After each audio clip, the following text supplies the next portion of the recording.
All right. Some of these other um, non-duality, so-called non-duality satsangs, they will go through the room. Let's say there's about 10, 15. It's just us, so we can just go ahead and wing it. Right. Eh, Yeah, it's fine. But until we kind of get a group going, Right. um, So just do you going have? to just going to share with you what to kind of anticipate. Okay. Yeah, how it's going to turn out when we start getting some more regulars in here. Okay. Once they find out and discover that we are here, because this is very very new. This particular Zoom room in Right. Right. non-duality circles. But I mean, I just recently got that recording with that nothing, conversations with Emerson, no thing conversations. Yeah, that's just one of Oh, many groups that are out there uh, that take this message of non-duality and they kind of share it. right. Right. Yeah, but that guy Emerson and that came up with that, he put the picture on there. I didn't give him that picture. I just Mhm. told him just grab whatever you want off my website. You can use it. You know, so in Is some other that sites classes? you have to ask permission. You know what I mean? Oh, Yeah. Some websites you got to ask the person permission if they can use your picture. No, it doesn't matter to me. I told them, it's. I just put a little copyright trademark at the end, just for fun. I mean, I'm not even registered, in any particular organization or anything like that. right. It's just kind of mimicking, what the conjure self does. It's not a way to attract it, but in a sense, it appeals to it. Okay. Now, when I say appeals to it, it's that self-identification with a person that still thinks in terms of my life, you know, my birth certificate. So that was the beginning of my life. The beginning of my life when I was born, and then I was given a birth certificate, and then my parents or my caregivers could be an auntie or uncle or grandparents raising the baby, which you would say was you. Right. You see how kind of how it begins. So would you say, William, at this point, is it beginning to are you beginning to notice how this familiarity that you have gone through the story of your birth name and birthright, it would be the same as me saying Richard Ty Trevino was given a birth name and birthright, but that is the idea of Richard Ty Trevino. You see, that's the idea of a story of a single person that lived and was born in Torrance, California, right? Mhm. And he knew the street he lived on because he began to learn that. So that's kind of how it goes. Where the body mind action figure, let's call it, we call it the body mind action figure, to kind of elicit that way of taking away the attention and focus on the self. Although there is no self, we don't have to go that far. We should break it down, so to speak, in fundamentals. So the fundamentals are uh, I lived or I was born in Torrance, California, because I learned that. Then, as I got older, I began to know more about it because my parents had a family album, and pictures were taken, and so that begins the story of Once Upon a Time. Once upon a time, there was Richard Ty Trevino that was born in Torrance, California. So you see, in a sense, it thinks in terms of its own life and its own story, and it's still self-identifying. There's absolutely nothing wrong with that. It's just that this is what non-duality addresses. This is the message of non-duality, whereby, yeah, every body, mind, character, action figure has a story to tell. So that's what that means when we mention it this way. Yeah, with me so far. Yeah. Yes, yes. Okay. So I was gonna get a just lot, oh, but okay. Let's try this. Let's go ahead and go instead of just throwing all of this information at you. Let's try a question answer kind of play interplay. Let's try that, and then I'm not going to say that I'm going to do the best I can to answer your questions because that's not what's happening here. right.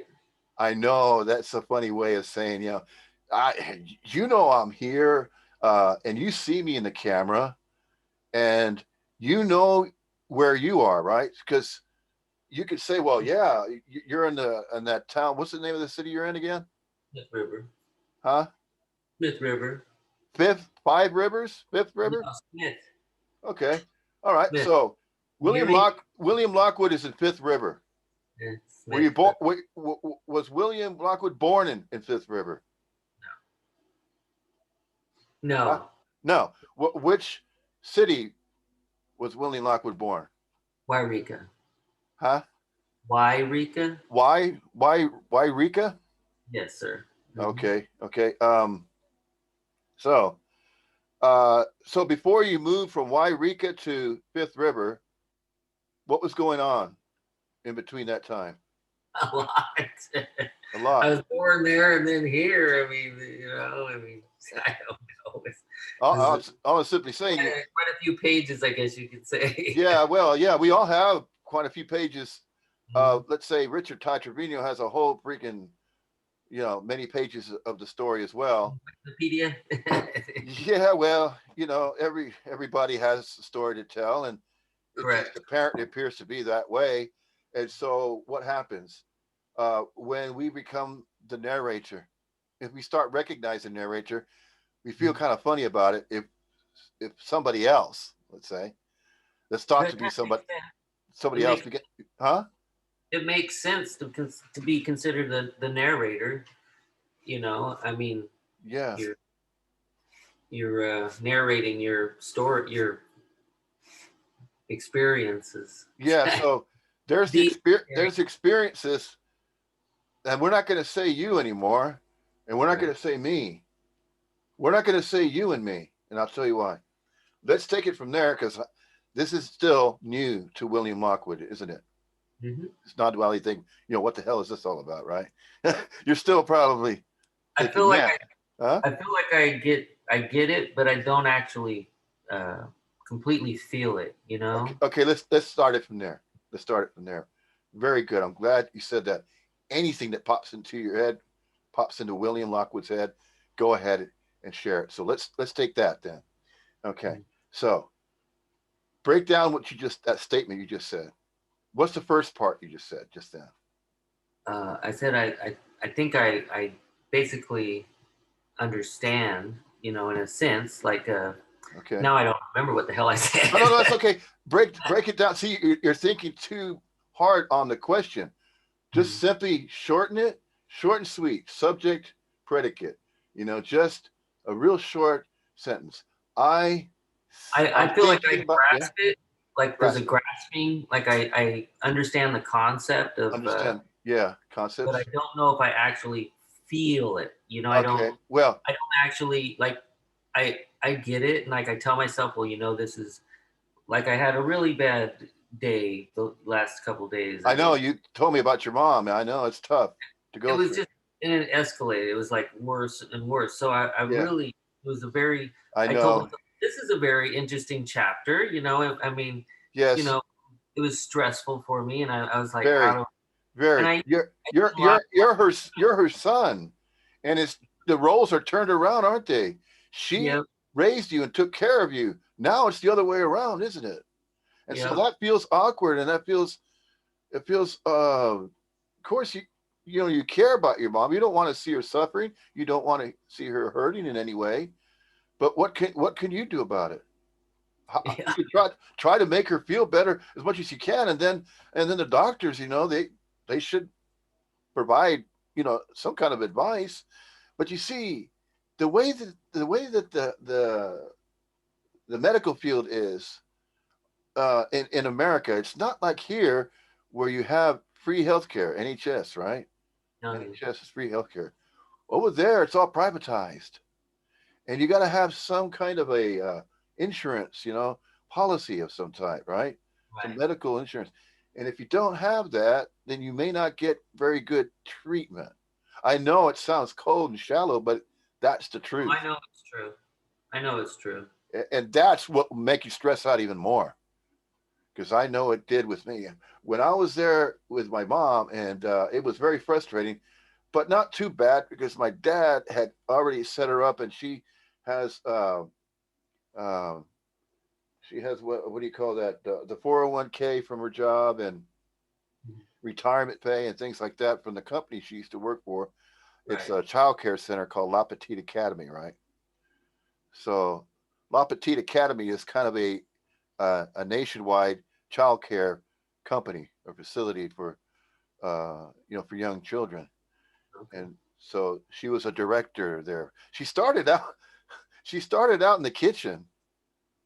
I don't know how she pulled it off, but she started out in the kitchen, and then a couple of years later, she applied for the assistant teacher for the kids and take care of the kids. Hmm. Then she did so well, she was approached by the director that was seeing to the regional director of all of San Antonio, Texas, and some of the surrounding areas there of all the La Petite academies, right? And I guess they saw potential in her, and so they asked her to apply, and then she became the director of that particular, you know, facility place, and it happened to have been in our neighborhood in Babcock North. Is the name of it, Babcock North in San Antonio, Texas, on the northwest side of the city, and it's still there. But getting back to healthcare, it's so frustrating and very very stressful with families uh, when a loved one is ill, but you're struggling to try to find care for them, and you may not, have the insurance that's required. So you got to really look carefully uh, for what you might qualify for, that kind of thing. So we look at qualifications, don't we, to see, you know, to what degree is my loved one going to require care. So that's something that needs to be carefully planned and looked at in the long term, because of course, time is going on. Uh, Everybody's not getting any younger. Yeah.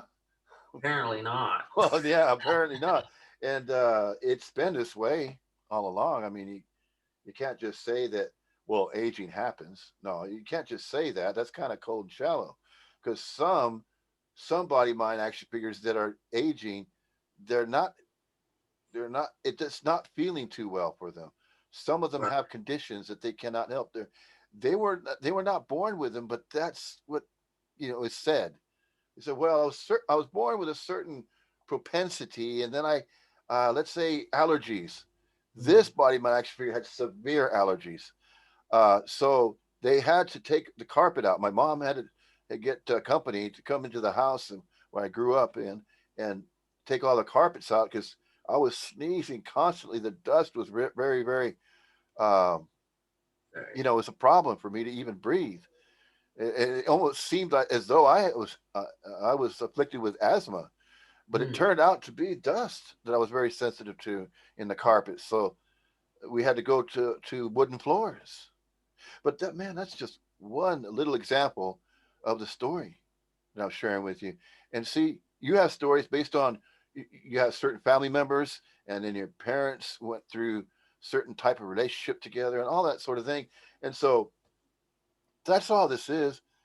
All we're referring to here at this point is just referring to the stories that each of us can recall. Of course, there's the mind, and then there's memory, and then there's memory of the past. Right. Yeah.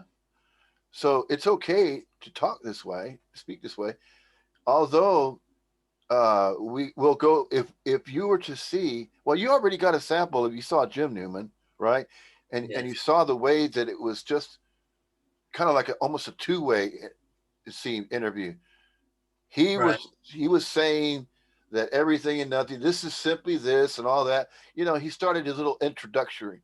It's sort of like the monologue in the Tonight Show, Yeah, yeah. Mhm. sort of like that. And so each speaker kind of has their own style. They'll do a Right. little monologue, with the satsang, and Is then that what we should expect when? Oh, that was weird. Is that what we should we? Is that what should be expected when the group when in gets the big? room, yeah, Hmm. yeah. When the room, it'll be a question answer interplay interchange, like you saw with Jim Newman's group. You know, um, that's kind of how it goes. And So huh? you kind of like so you'd kind of so you would kind of like start with a discussion topic or something like A like give summary. it 10 minutes. Yeah, yeah, I would yeah, give you a summary. Yes, I would. yeah. And that summary cannot be planned. I mean, Oh, okay. I can't write this down because it's not written. It's never written. Whenever a satsang, and a satsang, that's what a satsang is. A satsang takes the energy of the interplay, the interchange between two different. Let's go with what you're familiar with, the resonance, Hmm. frequencies of resonance. This body mind is transmitting via the English language. Right. Yeah. Okay. So the receiver, we could say William's body mind action figure is the receiver via the sense of hearing, receiving. You're Right. Right. hearing. You're Hmm. hearing the voice. I'm speaking on this microphone right here. I'm speaking through to it, and the energy is going through wiring. Look how magical that is. I mean, It going through is pretty cool. wiring and little parts, little computer components, and then until it turns out on your end in the speaker. But it seems like it's immediate, doesn't it? I mean, right, Yeah, as though you're in the room with me and I'm in the pretty. room over there with you, right? Like Yeah. that. Yeah, It's an incredible thing, yeah, yeah. happening. Yes, a cell phone. They actually took equipment like this, a cell phone, and they went to some villagers that were still living in huts in Hmm. Central America, Right. and they were scared. They were scared of what they saw because they looked at the little box and they kind of poked at it because you know they're just living off the land and they make grass huts and they don't know anything about technology. Right. There was a movie, Will. I don't know if you ever saw it, but it was called "The Gods Must Be Crazy." Yes. The You saw Coke that? bottle. You Yes. saw? Yes. You did, Yes. you did see it. That's Yeah. great. The Coke bottle. Yeah. Then you understand clearly Yes. of what I'm referring to here. You see? Mhm. So,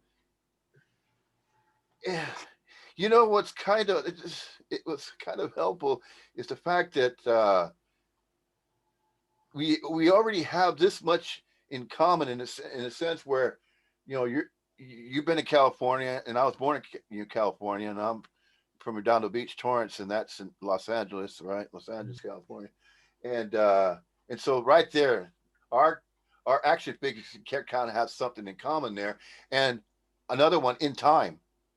Mhm. In the timing of our generation, you're approaching into your 50s, right? And Oh, I'm I'm still, 50. I'm sorry. I was born in 70. Yeah, so I'm Okay, 50. you're 50. Well, see, welcome to 50. It's all Yeah. downhill from here. Yeah. It is Yeah. because I can remember being 50, and then yeah, and then kind of saw the other side of the hill, a little slope. Oh man, do I have to Yeah. go down there? Oh, okay, you know what I mean. Yeah. So yeah, it's not a bad thing. It doesn't really matter. I But don't think it does. but you know what? The mind's going to start doing. It's going to play up on you like this.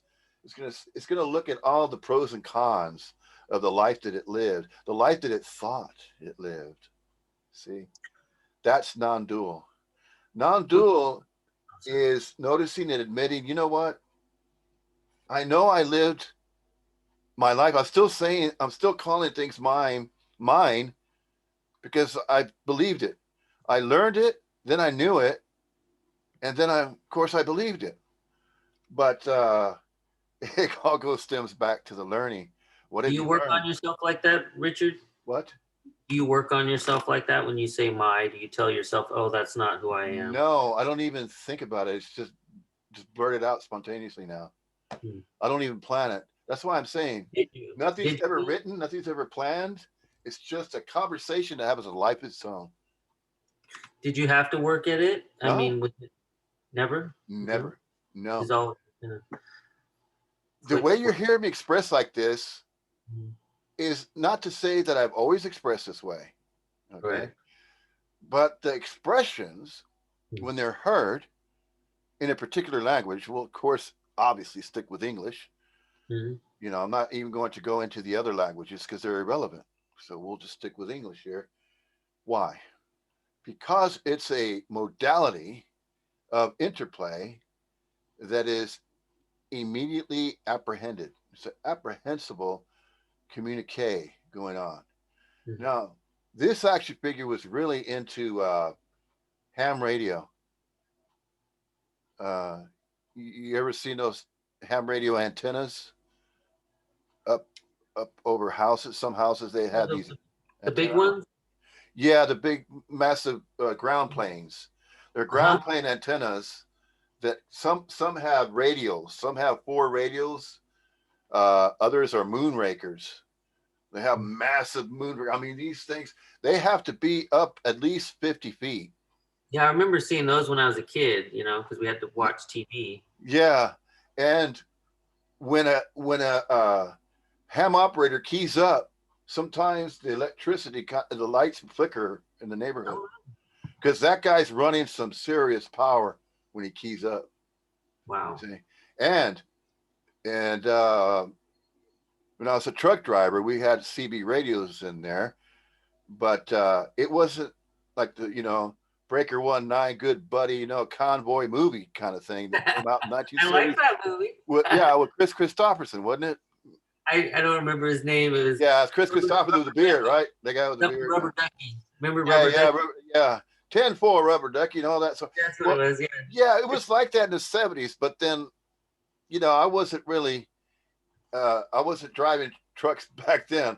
It was just in the early 2000s to mid 2000s before I moved here. I moved here to England in 2010. Oh, Okay. So to bring you up to speed, kind of the experiences that this body of mine had uh, prior to uh, becoming settled here. First of all, I had to uh, get accustomed to the lingo and the language and the words and the phrases are a bit different. But at least England, at least it's the closest culture to America. correct. Oh, it's not important, but I wanted to tell you that I was watching something on YouTube or something, and the guy goes, he was asking people in England or UK, United Kingdom, Yeah, what language do Americans speak? I don't know, American. I was like, they kept asking people just silly stuff, and it's like, and people didn't know, and it's like I was yeah. really kind of bothered by how much knowledge people don't have. I mean, It it maybe it's it, not it, important. it may not even be the knowledge because people can't amass knowledge. Let's say they go to school, they graduate out of high school, so they have that degree of knowledge. Right. Then they consider going to a college, a local college, kind of a not a Community. not a full blown university yet, but maybe they get introduced into college. Yeah. Those that had a high school diploma, maybe they just don't bother to look into things. They're not curious, and then they focus on one particular job they get. And Yeah, the job that exactly. they get, they don't bother to improve, not necessarily improve, but find out about anything else. They're kind of how did my dad used to say it? My dad used to say, "Young, dumb, and full of cum." Yeah. No, no, I'm Yeah. serious. My dad used to have these sayings. I think he picked them up in the military I've heard it. Yeah. because he got drafted with my other two uncles Oh, when the Vietnam War was Vietnam. going on. My uncle served in Vietnam. Served He that. Yeah, he. yeah. Two of my uncles, my uncle Stephen and my uncle Johnny, and Yet, look at that. We just discovered another common thing that we have and going here. he Yes, has that. Agent Orange, he was saying that he got some sort of settlement for it, and Yeah, then, but yeah, he was just talking to me the other day about, he's talked to me about his experiences, but a lot of the times when he talks about it, yeah, he doesn't like talk about the war. He talks about like before. It's like everybody knows what happens in war, but he like he told me things like, when he was drafted and getting on the bus and the first experience, and and just that he doesn't really delve into the darkness, I guess you could say. Kind of yeah, like tells me how my grandma would write him every day, and things like that, yeah. The pleasantries of telling a story. We yeah. try to keep it. We try to keep it positive. We try to keep it palpable. We don't want to make it sound like the experiences that we had were all terrible. I mean, that's human nature. Okay, let's talk about human nature, and that's what that is. If we're going to exchange, to some degree, and there was that subject of morality that we discussed at one point, about morality, because you asked me that, right? So, what about morality? Yeah, what about that? Well, it can be noticed. Yeah, it can be defined, but there's many different degrees of morality, isn't there? Depending upon these experiences that felt so personal, especially the ones that are traumatic. Yeah, if there's trauma, and there was a lot of trauma with these guys, the soldiers, in the Vietnam War, there was a lot of trauma that went on. Some of these guys had, post that post traumatic, right? Yep, PTS. Hmm. Yeah, yeah, a lot of them went through that. When I asked my uncle, now my uncle turned out to be a lifer. They call them lifers if they decide to stay in and keep re-enlisting, and so that's what he did. How So many he would, tours? huh? How many tours? Oh, I think he did 3 or 4, something like that. Wow, And he turned out to be a Green Beret. awesome. I mean, Yeah, and I think that's honorable. it was. Yeah, it was. He was on. And he turned out to be an instructor later on. Yeah, a drill instructor. And so you see, I think this is where I get a lot of this discipline from my family, because my father and my other two uncles they were all in the army, Mhm. and back then it was the raw, hardcore army, not like the easy army later on, Right. because they described how easy it was for the rest of the next generation that got in there. Yeah, boot camp is still, really going to tests a man. Boot Yeah. camp really tests a man and see what they're made of, because that's what they're trying to instill so much discipline and prepare them. If they're going to have to be in infantry, they're going to be facing if that's going to happen. But then you see everything changed with the technology. It's not so much infantry anymore. Now it's missile guidance systems, and you know it's Which is more awesome. electronic, isn't it? Advanced with computers and things like that. So the world is completely different place. I remember the last time that when my dad decided to retire from the civil service, he got up to a grade GS 11. He was a quality assurance representative. He would go to the different Air Force bases in San Antonio, Texas, there, because there's a lot of Air Force bases over there right now. And at that time, he would inspect the schematics diagrams of military aircraft. He would check the specs to be sure they were up to par. So, in a sense, this body of mine got that kind of intellect. You know, the that level of intelligence. I got it from my dad's side of the family, but then on my mom's side of the family also picked up, certain attributes and that type of thing. So there's a lot to say about that, because depending upon uh, the parents, okay, or the caregivers, there's these bonds that are going on. They're not really created, but the bonds and the interaction, years and years and years with family members, there are energetic exchanges that are unseen, and they're on on the mental spectrum, and they're on the emotional spectrums, whereby it influences. Now, it influences the body mind to a certain degree where it actually goes along with the DNA. There's a lot to say about DNA. So you see, there's so many subjects we can jump around here. So notice we started out. What did we start out talking about? Notice how we're jumping from one subject to another, to another, to another, to another. This is how a conversation has a life of its own. It's not planned. It's just whatever is considered in the mind, or the body mind, and whatever it's picking up. The transmissions. It's like receiving, tuning into, let's say, a radio station, or it's broadcasting information of some kind. Let's just say it's not all music either. Let's just say that radio station is sort of like a news station, or like a channel. Let's say maybe the History Channel or Discovery Channel, I and love it. and yeah, and so all these thousands and the average body mind, the average mind collates in a 12-hour awakened period. It gathers um, from the mental thought system.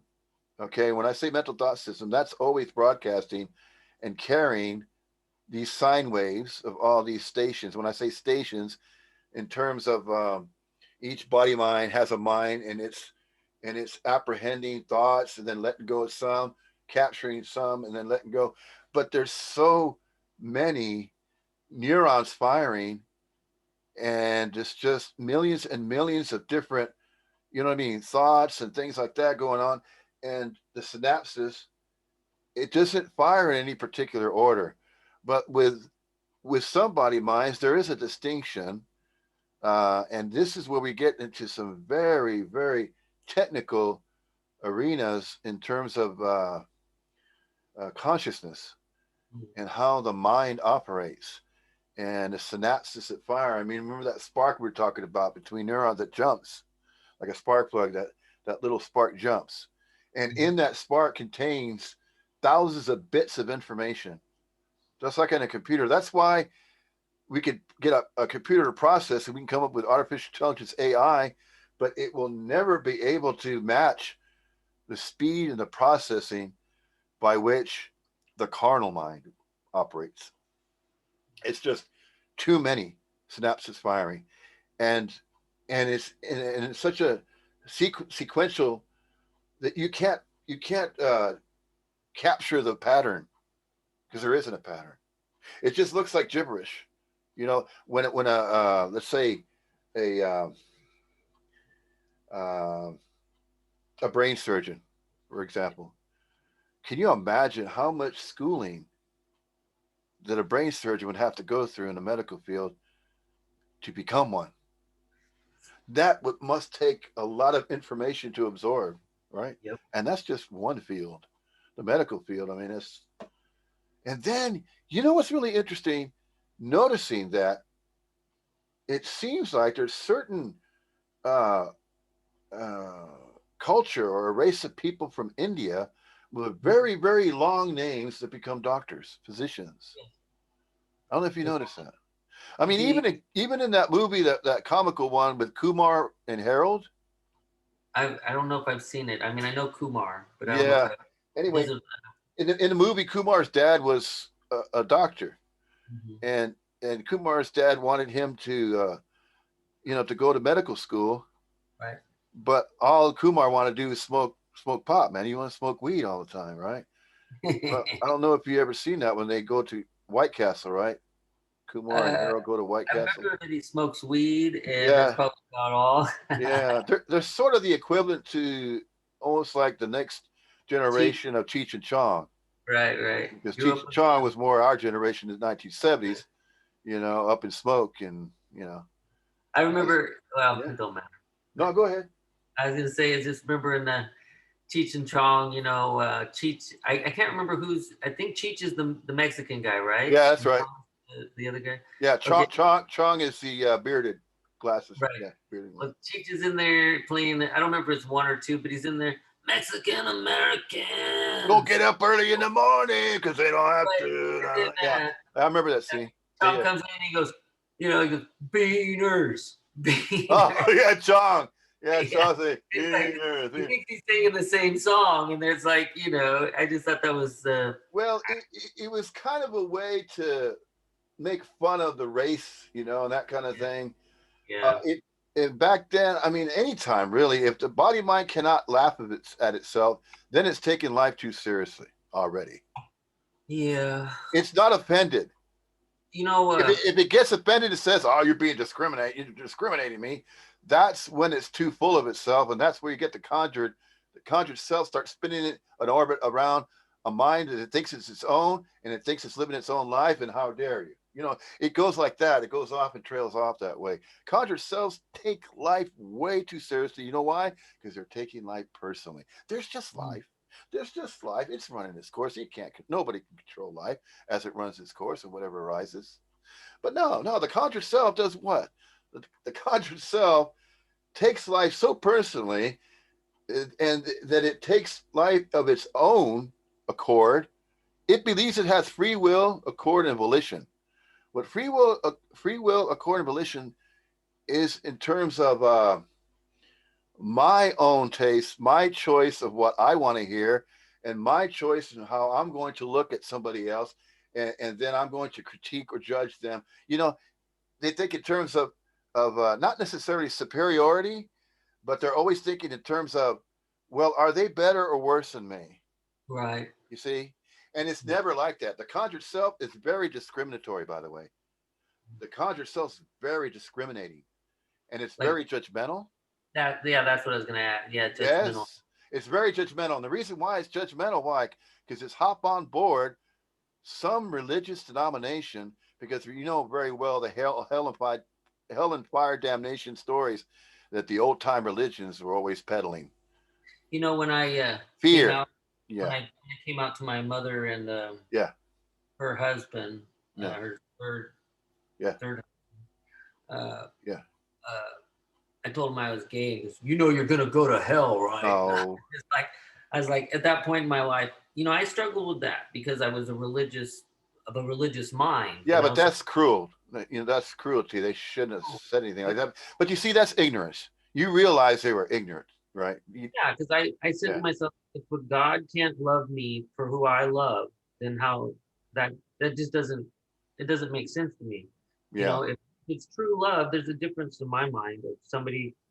Now my mind is completely different. I shouldn't say my mind. I should say I don't know what I No, it's should say. okay. You don't have to catch yourself thinking you're not saying the right language in here. That doesn't matter. Okay, You could great. you could express any way you want. You can still say I, mine, this. That's fine. You can use the pronouns. More of an acknowledgement to myself, and That's I just okay. That's express. okay. But see, you're going to catch it though. You're going to recognize that both is happening. You're Mm. going to wake up. I'm telling you right now. You're going to wake up one of these days, and you're going to notice more than you ever noticed before how you're going to notice. It's as though you're standing beside yourself, so to speak. That you will always there will always be somebody else accompanying you, as though that's why it's very important to try to be your own best friend if you Mhm. feel alone. I'm an only child, so I think I have a kind of a You would have an advantage there. You have an advantage being a lonely child, and I'll tell you why. I mean, even orphans, in fact, Mhm. orphans are even more likened to awaken to this message and latch onto it and then notice it and Mhm. recognize it. I'll tell you why, because so much time was spent being independent. You had no brothers and sisters. You fend for yourself to a certain degree. And so the self really built up all these different mechanisms. But it was real curious, about those that had brothers and sisters, those members of other families that had brothers and sisters. Yes, it's And so very you kind of interesting. see the correlation there where you have orphans and then people that let's say were born into a family without brothers and sisters, and so you kind of look at that, you know and then you're trying to see if there's any difference or if any of these differences matter. They none of them really do. I But agree with at, that. yeah, but at the time that you're going through it, in your innocence, you have yet to, uh, to take in all the information that that's bombarding you, and there's so much to take in. That's why these defenses, and these parameters and veils, they're up so that they can kind of protect that, that particular, well, you could That, say soul or entity or presence, because we're all connected anyway, but in unseen ways, not visible to the eye, right. because that's what's really going on behind the scenes. I always bring up about Wizard of Oz. And Oz is behind a curtain. All he So is a man pulling levers and things like that. And there's a big threatening looking at smoke coming out of the smokestacks, and then there's a big head, and it sounded real loud, and because he amplifies the voice through that machine. And oh, then I the little dog is pulling on the curtain, there and you go. it's Toto. And then she's going, come back here, Toto, come back here, and Uh, and then it's revealed, and then she goes, oh, you ought to be ashamed of yourself.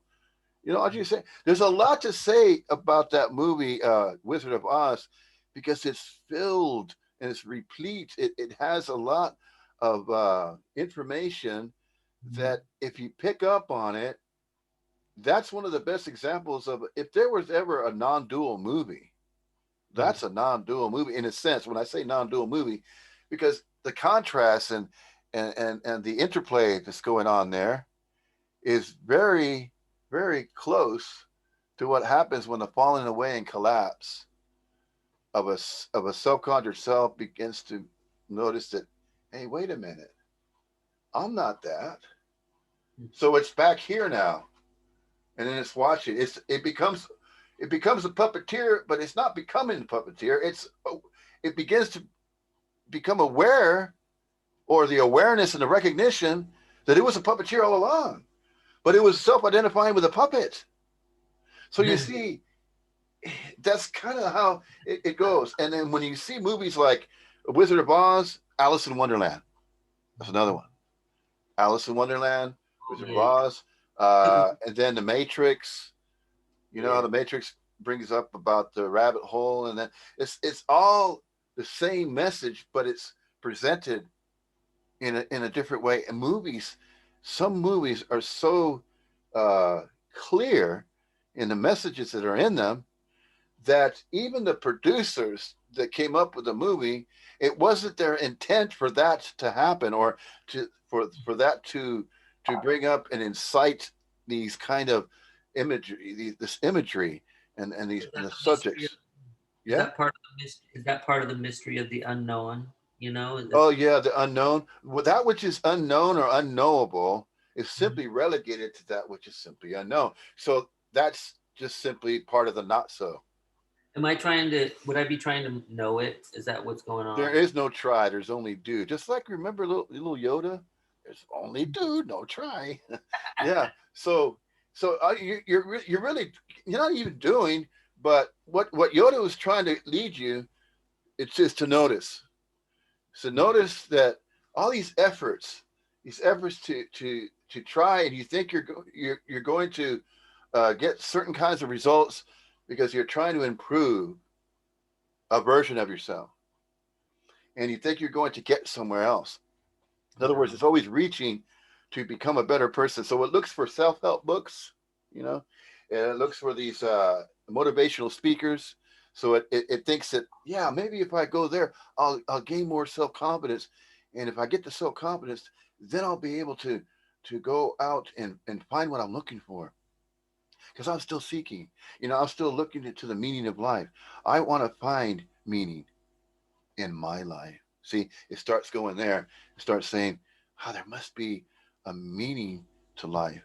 If there is meaning to life, I got to find out how I fit into that. But guess what? You don't even have to effort to do that. In other words, it takes no effort to be awake, and aware to being aware. There's no effort there because it's always constantly available. Everything and nothing is separately so, not so. It's always available. What is and what is not is always available, always and always. So no matter what the thoughts that are going on in that body mind, it's already, you know what I mean? It's already set up that way. So what the conjured self is trying to do, conjured self is trying to add to what is already. You see, and then it's trying to remove what it thinks. Okay, what it's learned and what it thinks and what it believes should not be in my life. So it thinks of weights and measures. It thinks of good and bad. It just focuses on the dualities.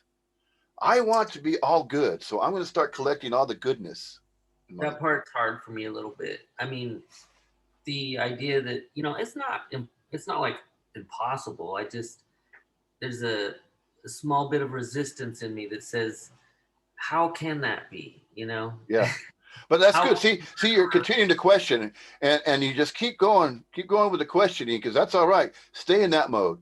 Stay in the questioning mode because along comes a satsang eventually, and then that questioner is going to get starved.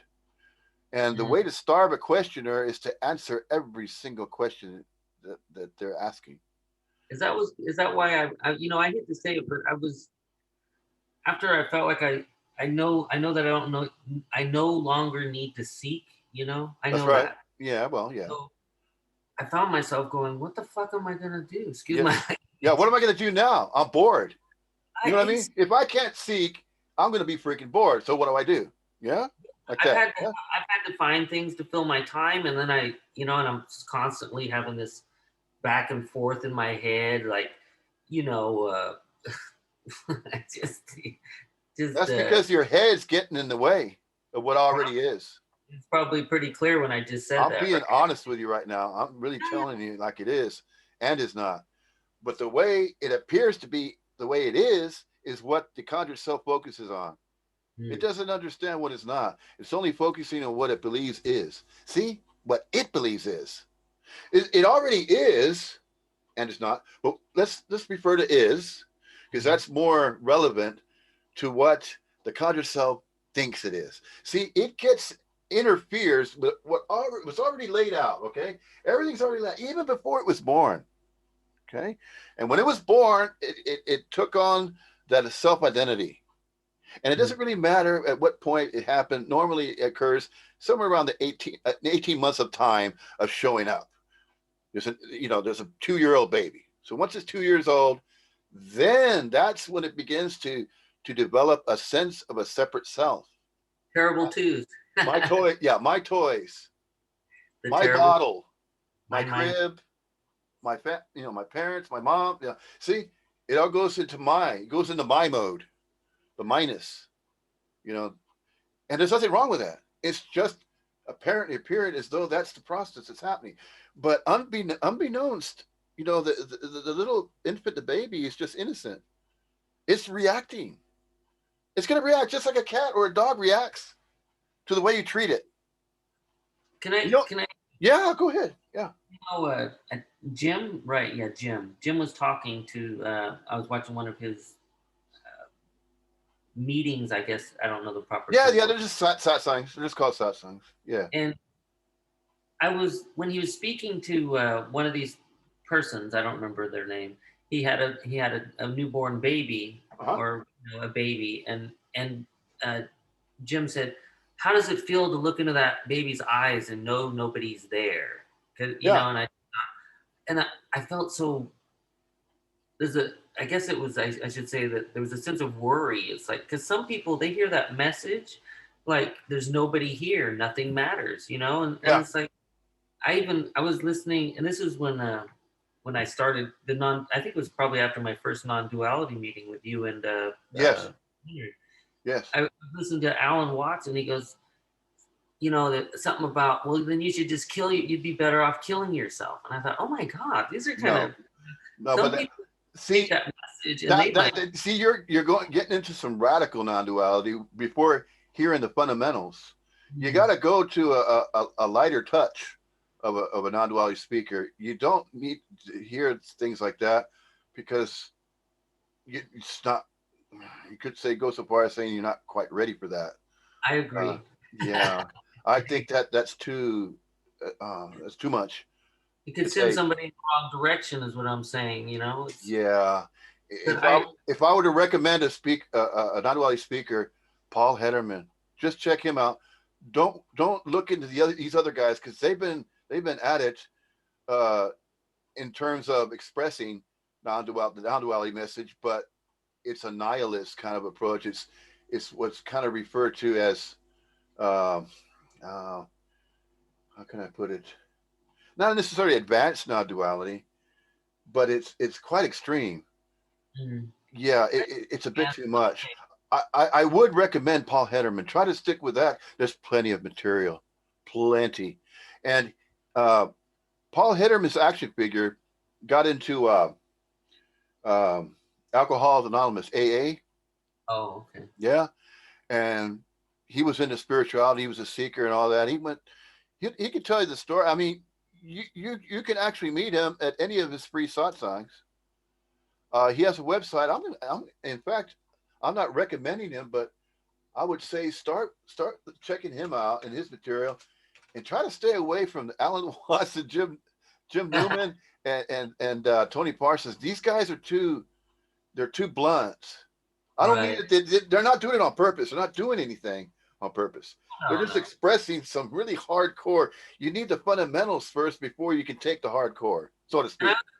I was wondering, because they often said that, the people that some people can't even hear the message, so maybe they don't even hear it. I mean, I don't Well, yeah, know. that happens. No, no, no.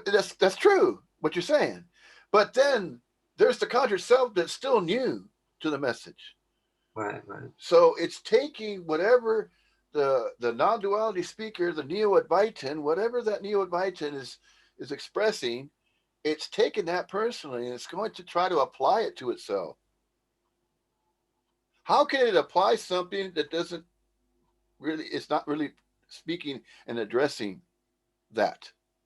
And we're Right. not that. See, we're not that individual that thinks it's conjuring an idea that I'm living my own life and I'm attending a satsang and I need to be, uh, uh, respectful. I'm going to ask questions. If I could raise my hand, I'm going to ask them if I can. None of that. It's understandable about you're being kind of respectful to a certain degree, but that doesn't really need to be discussed and say, well, what are the rules for this room? You don't have to feel like like you're helpless or you don't have enough information. You just freely go there and check it out. I'll just simply say that, see, this action figure is trying to appeal and present this message in a in a uh, in a calm way Follow the. without hitting you with those really hard non-dual statements that are too strong. Because if you go out and look at and check out Alan Watts, Tony Parsons, Jim Newman, these guys have been expressing that way, and it's just their style. But that's way too much for the conjured self that's new to it. So Paul Hederman seems to have a style quite similar to the way I express. And when I say I express, this neo-Advaitin speaker, okay? You're speaking now. Yeah, they're speaking to you now, and then we're having this conversation, and the energy is this way. But there's a very similar energy, and you're going to feel that on your first. Have you visited Paul Hederman at all? Oh, let me put it to you that way. I'm not sure. So far, the only ones I remember is Tim, Jim, and Terry. I think the old man. Yeah, now not these guys. I'll tell you. Uh, check him out here. Let me put it here. Zen. Oh, you're gonna love the name of this website. Are you There, gonna link in there. Messenger? Oh, okay. Let's see See if I it? can. Just click onto that one. It'll open up a browser for you. It should. The side Oh, browser. but you can still see me, huh? Oh yeah, of course. I'm not used to using my computer, so it's It's all kind of. right. If you put your float the cursor at the bottom of the Zoom, Oh, it should show chat. So click onto that chat. Do you see it? uh, The bottom toolbar of Zoom, show the window active. that you're on, is right below your picture. You got to hover the mouse towards the bottom. Oh, yeah. It should come up. It's all good. Oh, wait, I think it's. You need to get familiar with the Zoom that's showing up on your computer. I do. That's okay. I'm gonna give you a crash course right now. Oh, Then, then bitch slap. let me tell you, I got a lot of bitch slaps when I was there. That's for damn sure, man. That's funny. Yeah. Oh, kills me. Oh, God. Oh, oh, I shouldn't have laughed. Oh, oh, God. Oh, You can't oh, laugh too hard, huh? yeah. It hurts my It's ribs and fine. stuff. Yeah, yeah. Ooh, You had it's quite a cold. bit of surgery there, so I can imagine. Oh, jeez. I imagine they have you on some Vicodin, maybe, yeah? Percocets. I get Percocets. Percocets, Vicodin, yeah. You Yeah. got to be careful of that stuff. You might get hooked on it if you're not careful. Yeah, yeah, I am. I'm Well, already. that's okay. That's all right. Okay, I'm gonna try to get back Your liver can back take to it, eating. man. It Okay, there we can go. because Huh? your liver can handle the medications that way. The liver can Yeah. handle it.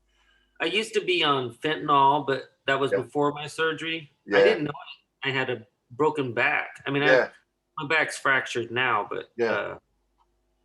because I got weak bones, I guess that's what took so long for my surgery because I had to give myself shots to make Yeah. my Uh huh. strong. Yeah. Well, with the case that when I discovered, I told you back in '84 when I collapsed. Yeah, Found out I yeah. was born with a tapered spine. I got two rods there. After the surgery, How big? they had me on Vicodin. About like 6 inches. They had me on quite Rod? a bit of Vicodin. What's that? I'm sorry, I was just asking how big are your rods? Like 6 inches, six Oh, I'm inches? not sure how long they are, but they're at the base there at the coccyx. At the very last L5, and I have an extra vertebrae L6. So That's interesting. they fused it. They fused it, and they put the bars through L5 and then L6, and that was it. Well, yeah, it is interesting because it's kind of rare. There's not too many. According to the back surgeon, he had a conversation with me telling me that there's not too many people in the world that have a sixth vertebrae. Some have a barely one, and some think it's evolutionary thing that at one time we were bird-like, and that's kind of a tail. I don't know if you ever heard of that before. I've heard of people getting tails, but Yeah, having tails, but that's from the idea of the Newtonian evolutionary scale.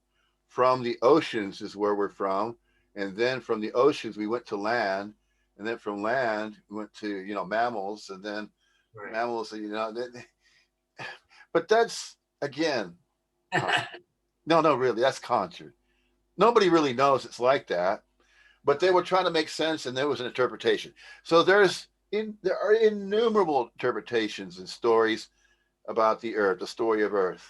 So you got all these different versions, different stories, and the subjects when you break them down. Like history. There's so much, so many different versions of history, just as there are different versions of religions. Mhm. So you take any subject under the sun that could be discussed, and there's just innumerable versions of it. So that's why the conjure self is so convoluted and so confused. What should I believe now? Or what can I believe next? How can I trust what I think I know to be what's true? How can I extract truth out of all of these so many different teachings and spiritual beliefs and this, that, and the other? You So know that it's no wonder anybody is confused. So the conjure self is extremely confused until it's presented with this message. And that's where it finds the final answer. And that's why it collapses and drops. And then, boop, no more. Where did I go? What happened? What's this? Where did I go? Because it can be that profound for some of them. right. Some of them have described it that way, that it wasn't very subtle. Sometimes it's subtle and sometimes it's spontaneous, and it's like a whoa or a wow. See, Tony Parsons can say wow so many times. Oh yeah. Wow. Yeah. Yeah. Wow. You know how he does that funny face? Wow. And it's, his He does. eyes get big and he makes his funny faces. He's very joyous looking when you Yeah, he's laugh. very animated. He's like the grandpa, the beloved grandpa. He'll always listen to you, and you can talk to him, and you can trust him. But then, Richard, yeah, I wanted to bring up something to see if you might have had the same yeah, experience go because ahead. I was talking to my grandson the other day, and I asked him, he was sitting there, and I said, "What are you thinking?" And he said, "Nothing." And when he said nothing, Oh yeah. it reminded me, and I Uh-huh. said, "Really, you're not thinking anything?" He goes, "No, nothing." And I said, "You know how many people wish they could do that?" And I remembered that when I was a kid, and people would ask me, "What are you thinking?" And I Yeah. said, "Nothing," right? Oh, Because I there you didn't really go. think I was thinking anything. But Good. they told me, okay, Uh, this is the point, is they told me yeah. that's impossible. You No, it's cannot not. be thinking of Mm-mm. nothing, right? No. So I wondered, is that something that I internalized and started to believe that I can't have a clean slate, Yeah, so to that's kind of the conditioning. That's kind of societal structure tells you you should be doing this, that, or the other. You should have, would have, could have, or you should be, you know, you right. should be because you need to. And then if you don't, then you're going to be looked upon as somebody that's not really the same. Right. They want to hear you going along with what they believe. You Yep. see, All programmed and ready to work. there you go. The conjured self is all about good and bad, right or wrong. It's always measuring. It's always trying to measure goodness and badness, good and evil. And Here we are back to that again. yeah, because it does that. It doesn't know. It doesn't know any better. You know. The only kind of like logic, I guess that's probably not a good word, but when I try to figure it out, I try to figure that we're all, like you said, we all got our story, right? That's Yeah. our. So if I was a murderer, maybe that was just my story. I don't know. I mean, I don't know. In terms of that, I mean that some people would see that as these prisoners that killed a lot of people, the serial killers, and that kind of thing. Yeah. Well, that is just simply how that conjured self turned out because it just believed. And however it would sometimes say, well, the voices made me do it. Right. Okay, well, what voices are you referring to? Did these voices have a name to them? Are they some kind of force? They said, no, it was the devil. Mm. So you see, it's a self-convincing mechanism whereby if these serial killers have these evil propensities, and it first turns out that they harm animals. Right. Right. That's how it starts with them. And psychologically, we kind of noticed that the profiles of most of these serial killers, they would used to set fire to a dog or a cat, and we're curious to see the reaction. And they had no sense of right or wrong.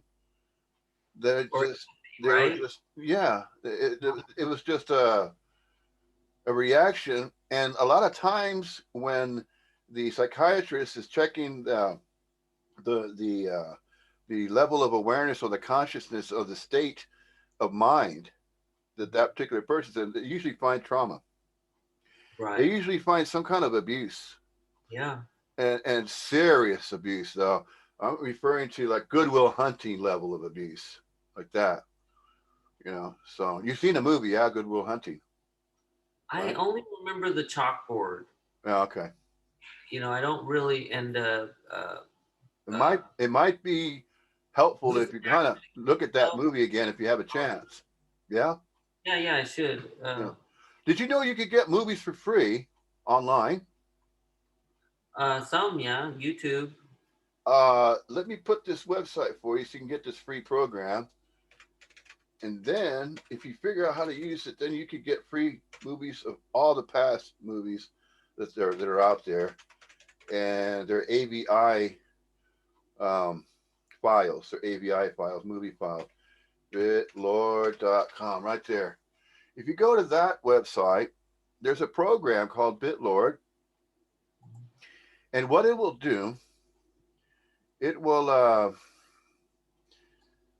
it will show you all these movies that are available, all the latest ones that are uploaded. When I say upload, they're uploaded into the program, and then you could download them into your computer. Okay, these files, and there are various movies. Now, there's a search engine in BitLord. Once you've grabbed a copy of that file or grab the program, you got to get the program first up on your computer.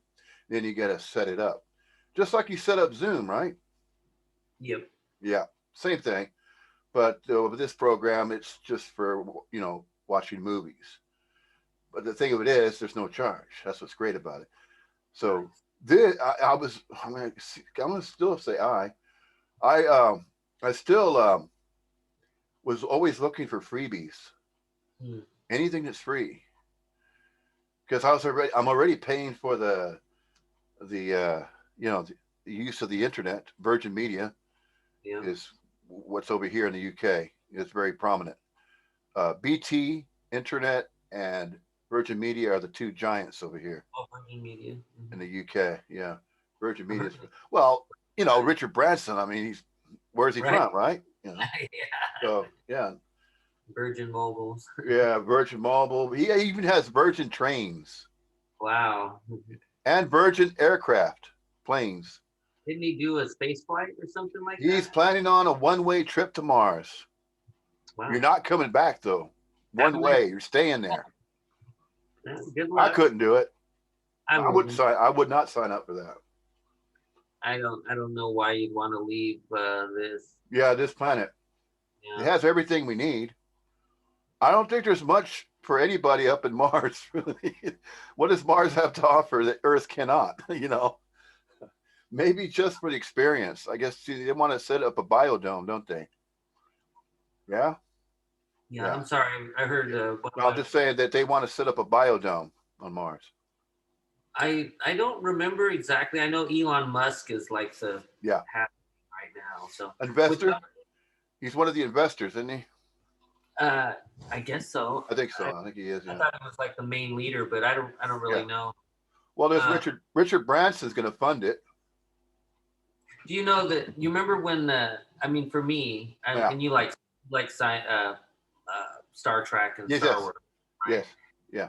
What did you think when you first seen that rocket land after it was like out of sci-fi, wasn't it? Oh You yeah. know, A lot of the science fiction of the past is science fact today. isn't that just crazy? It is. It's as though it's as Remember Buck though Rogers? Oh, yeah, sorry. it's as though we were meant to correlate that and say, well, what was conceived as an idea in the past is now being achieved. Yeah. Yeah. You remember Buck Rogers? He used to have a computer like on his Yeah. arm. Like as I was telling my grandson, I said, "All Yeah. that's missing is the strap." Yeah. Yeah. That's like the Apple Watch. Yeah. Yeah. The Apple Watch with the little readout, Yeah. and then all that. Yeah. Like that. So I wanted one at first, but then I was like, eh. yeah. These devices good enough. Mobile phone and a desktop or a Yeah. laptop, that's fine. That's good enough. You're all right. You know, You're all my- you're set. You're already set. using my phone so much, I didn't realize Yeah. like using this computer, all the benefits. I didn't realize how Oh yes. Yes. Yes. like all that. That's pretty good. Oh yeah. It's all equipped, and a lot of the monitors didn't have these computer cameras built in. You know. There was a point when that wasn't available, which you could go to the local Walmart and you would get an external one and plug it in the USB port. That's the way it used to be. But now the technology is moving so fast that everything's getting integrated and compact and thinner and thinner and thinner and lighter. You remember those bulky monitors, right? The big old freaking square ones. Right. I don't have a big box. All my computer looks like a TV. Yes. You know, Yes. TV. There's no. Yeah, it's slimline now. Slimline. Yeah. That's just the technology. But you and I can remember when the computers were when they first started out, the Windows 95. The first platform, Green Windows. screen. Yeah, and then AOL. And then dial-up. Oh. It took almost 2 days just to email one little picture. Isn't that just crazy? It is. Look how quick. Look how it's advancing so fast, so quick. I remember when they first did their first Skype meeting, I was just like, "Oh, that's crappy," but look, here we are right Zoom. now, Yeah. like, Much better quality and immediate. No, no no. problems. No buffering. And, you No. know, you're Yeah. talking about how it feels like, are you whatever, I'm What? trying What's that? you're saying, you know, how, like, we're almost it's almost like we're in the same room, but you're in England and I'm in America, California. Yeah, you're in California, and I'm over here. Yeah, in Peterborough. Yeah.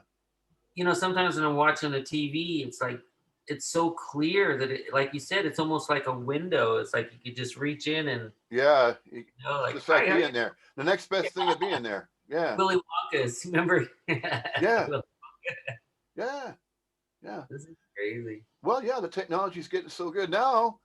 Now they're getting into holograms. Here's where it gets really tricky, though. Oh, Yeah.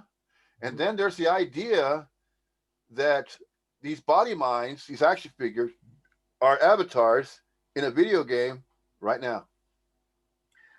That your body is an avatar, and this body that call my body is an avatar. That's why it's coincides so well with this message to non-duality, because it's saying the same thing. You take yourself to be the avatar. Well, it's the same thing as a manifestation that's seen in a mirror, the reflection. it's almost like a fractal, then, right? We've made a fractal of what's really going on. Yeah, it's kind of a copy of a copy of a copy of a copy of a copy, and it's Yeah, I on mean, and on not and on and on. Yeah. yeah, I was thinking about that actually this morning. That Mm. I was thinking, because I stopped playing video games, Yeah.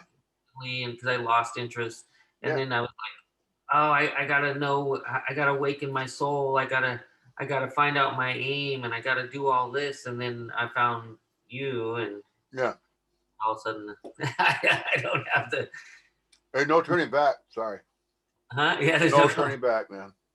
But I was thinking that how this one little hand controller, that we have for video games controls the avatar on the TV. Mm-hmm. And hey, and I thought, it's just a tiny little thing, and I kind of put that in the context of, like behind me, who's got that controller, Yeah. you know. But you'll never be able to see that. What we True. truly are, you can't. It's impossible. We can study what we're not. Okay. We can and we can continue to talk about what we're not, which is the appearance of these bodies that had a life and had stories. And see, we could refer to these bodies, these conjured selves, as in the third person. Okay, because that's the majority of the type of speech in a non-duality satsang. In non-duality circles, we refer to the action figure in the third person, because that which is first person is unseen, coming out of nowhere from nothing.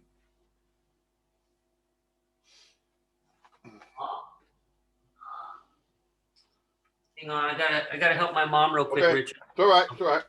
All right.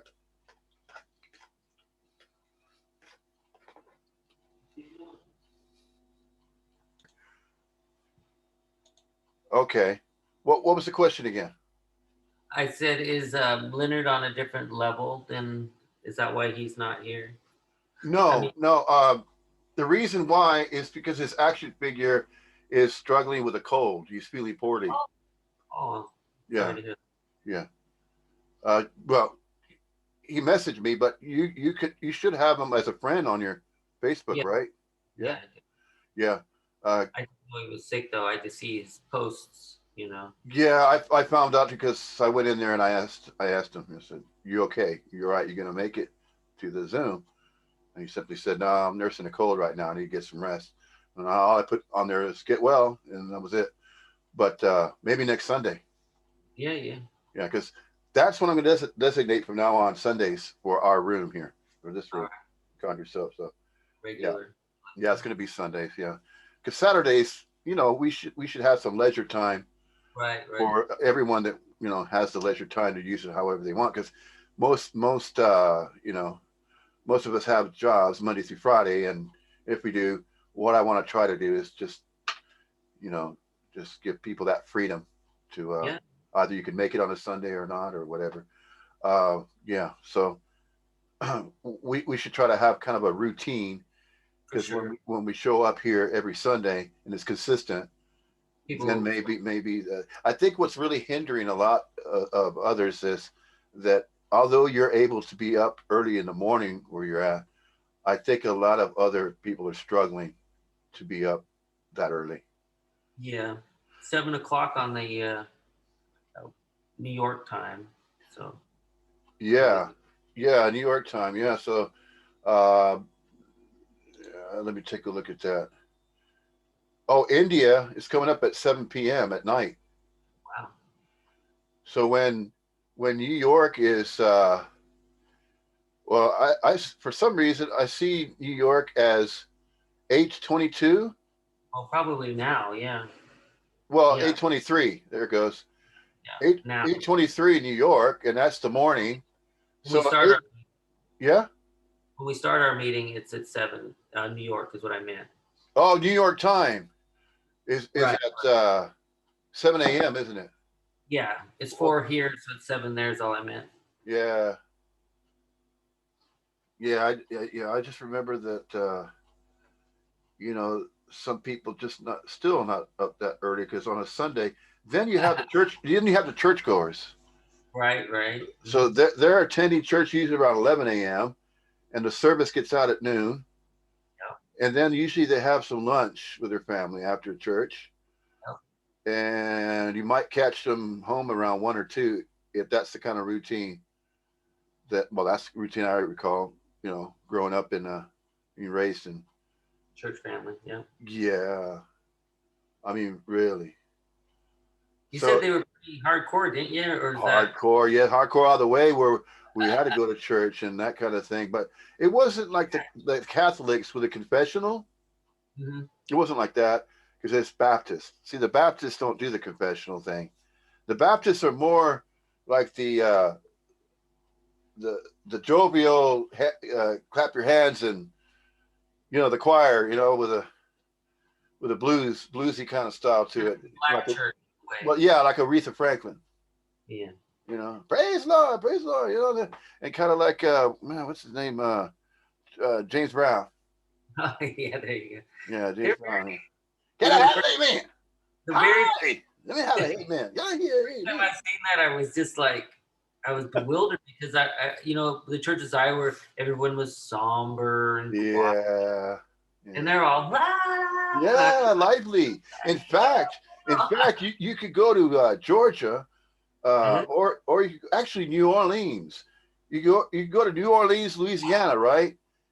And funerals, they're playing music. Yeah. Hang on, I gotta go check on my Yeah. mom. Okay. That's all right. It's all right. It's all right. Okay. All right. Go ahead. Yeah. Are you part of a a big group, a bigger group, or are you doing your own thing? Well, this is a room that's very new. Uh, Right. it's not much different than the other non-duality Zoom rooms. I mean, the theme is similar, still the same as the other speakers you saw, such as Jim Newman and some of the others. But what I really wanted to share with you, so I'm not in particularly any group really. Uh, So we're forming our own is what we're doing right now. right, right. In a sense, not where no outsiders are allowed and that kind of thing. No, no, it's freely showing up if you can show up. If you can't, fine. There are no rules, regulations, and everything is just freely flowing because that's the way it is anyway. So whatever comes up, whatever conversations happen, it's a life of its own. It's the energy that's exchanged and expressions that happen, they're fine. Entertain ideas, that's all fine. And this goes on, it goes on all the time. It apparently appears to be happening in a similar fashion. So, no, I'm I'm, I'm it's, really yeah, surprised at how big the uh, how big it is because I really felt like for I don't know last since the '90s yeah, it, it wasn't available, and then I think after a time I didn't even I stopped kind of like uh, I mean, I kind of like listen, like spiritually listen, like always waiting for a message from Ye- God or yes, whatever, yes, yes, yes. I know what you higher. mean. Yeah. But it wasn't until I think I told you I was watching something on Amazon, and it all led. I was think I was thinking about that, how it all led me to here, or Yeah. I, to whatever I was seeking led me to that point. Yeah. To here. I gotta go get my mom Okay. That's all right. Okay. though. That's all right. Alrighty. So what's this non-duality thing? Okay. Uh, let's see here. It's going to be, yeah, you already have that Zen bitch slap there. Yeah. But if you go to, of course, YouTube, yeah, Yeah, I like and when you YouTube. go to YouTube, put in this name into the search engine of YouTube, right there, Oh, okay. and he is the kind of the owner uh, of ZenBitchSlat.com, that website. He has two different types of meetings, free Zooms. I think the Tuesday and Saturday Zooms are non-duality, and the Wednesdays and Thursdays. Anyway, there's a day of the week and a weekend. Monday to Saturday. You'll see the schedule. It's on there. Anyway, he Okay. caters to those that are involved in Alcohol Anonymous (AA), and then he also quotes a lot about the Course in Miracles, Oh, okay. and then emerges. He combines the uh, the non-duality message with the Course in Miracles, but doesn't really combine them on purpose. He just kind of takes excerpts from there, and then Mhm. he might bring up Ramana Maharshi. They're dead masters. And when I say dead masters, these guys, when they were alive, they used to kind of wander India, and Oh, then there would be devotees following them. Swami, that's kind of the guruing kind of thing that was going on in India at first, you know. So in a sense, non-duality that's showing this message in various ways encapsulates what was going on in India hundreds of years ago, because it's what it's doing is kind of mimicking what went on in India with the guru and the devotee, but now it's taking on a modern twist, if you will, or a modern presentation with the non-duality speaker or neo-Advaitin taking the place of the guru, but without the guruing. What that means is that there are no meditative practices you're going to have to do. There's no special vegan diet you have to follow. There are no special chants or mantras you have to memorize, like I'm not a body, I'm not a, like the monks I told you before about the I am not a body. I'm not a body, I'm not a body, on that That really tripped me out. Never do that. chantings. Yeah. That's what they do. And some of the gurus that become self-professed gurus, they go out into a cave in the Himalayas for about 7 years, or maybe more than that. It's not important how long they're up there. It's the isolation and what they bring back to the people in India or the township that the guru is from. It's as though he attains guru status. Mhm. Usually it's a male that wears orange robes. Right. That's the traditional uh, color that they use, and it represents, it's kind of similar to the clothing that the bishops wear, the priests, and it's kind of similar to that. So, what was going on hundreds of years ago with, and then there's these centers, spiritual centers called ashrams. Mhm. The ashram is where the first satsangs, and the word satsang means, um, the imparting or the sharing of this message of non-duality, whereby it says in many Sanskrit uh, teachings, because they were considered teachings back then. because that's how it was set up and that's how it was presented. Uh, there's a couple of books. There's one right here that I kept a copy of it, and it's kind of, it's a paperback, and it looks all beat up because this was since the 1970s. And what this book is of a of one of these gurus, one of these swamis from India. Mhm. He's a very famous one. His name is Bhaktivedanta Swami Prabhupada, and this is one of the swamis after the very first one that migrated to New York in the 1940s, Is and that on the and back? there's kind of lineage of, of swamis coming from India, but now in New York, you can find that swami that's had has an Advaita center in New York. He does Zooms as well, obviously free Zooms, of course. All of them are free, and so some not expecting it, but some of them put donations are welcome but not mandatory or something like that. They'll put a little disclaimer. Um, so it's down. I guess it's down to the matter by which a neo-Advaitin, or when I say neo-Advaitin, it's kind of like a similar setting with the guru and the devotee, Mm. because the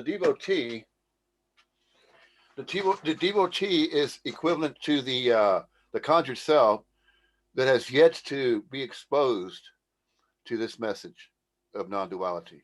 It was called Advaita in India with the first ashrams and the first setup of they took a building, and that was going to be where the satsangs would be held, whereby an energy was just naturally created with that certain setting.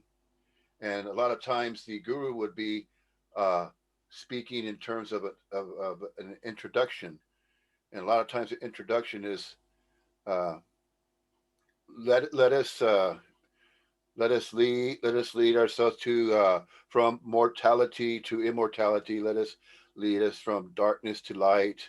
And that's kind of an intro mantra, and then it go and they do the collapsing of the hands, like the praying hands, Right. put them together, and they do the prostrations and the bows, and see, all of that was kind of the same ritual that we see in Christianity, with the as you know mentioned this before about the wine. This is the blood of Christ, and then the little wafer. This is the body of Christ, and so all those kind of rituals that you see in Christianity are kind of similar to what was going on long before Christianity was set up, or was presented in society in the Western world. I'm gonna let the sound Yeah, off. yeah, Keep okay, talking. I can hear you. no, that's okay. Yes, all right. Yeah, it's all right.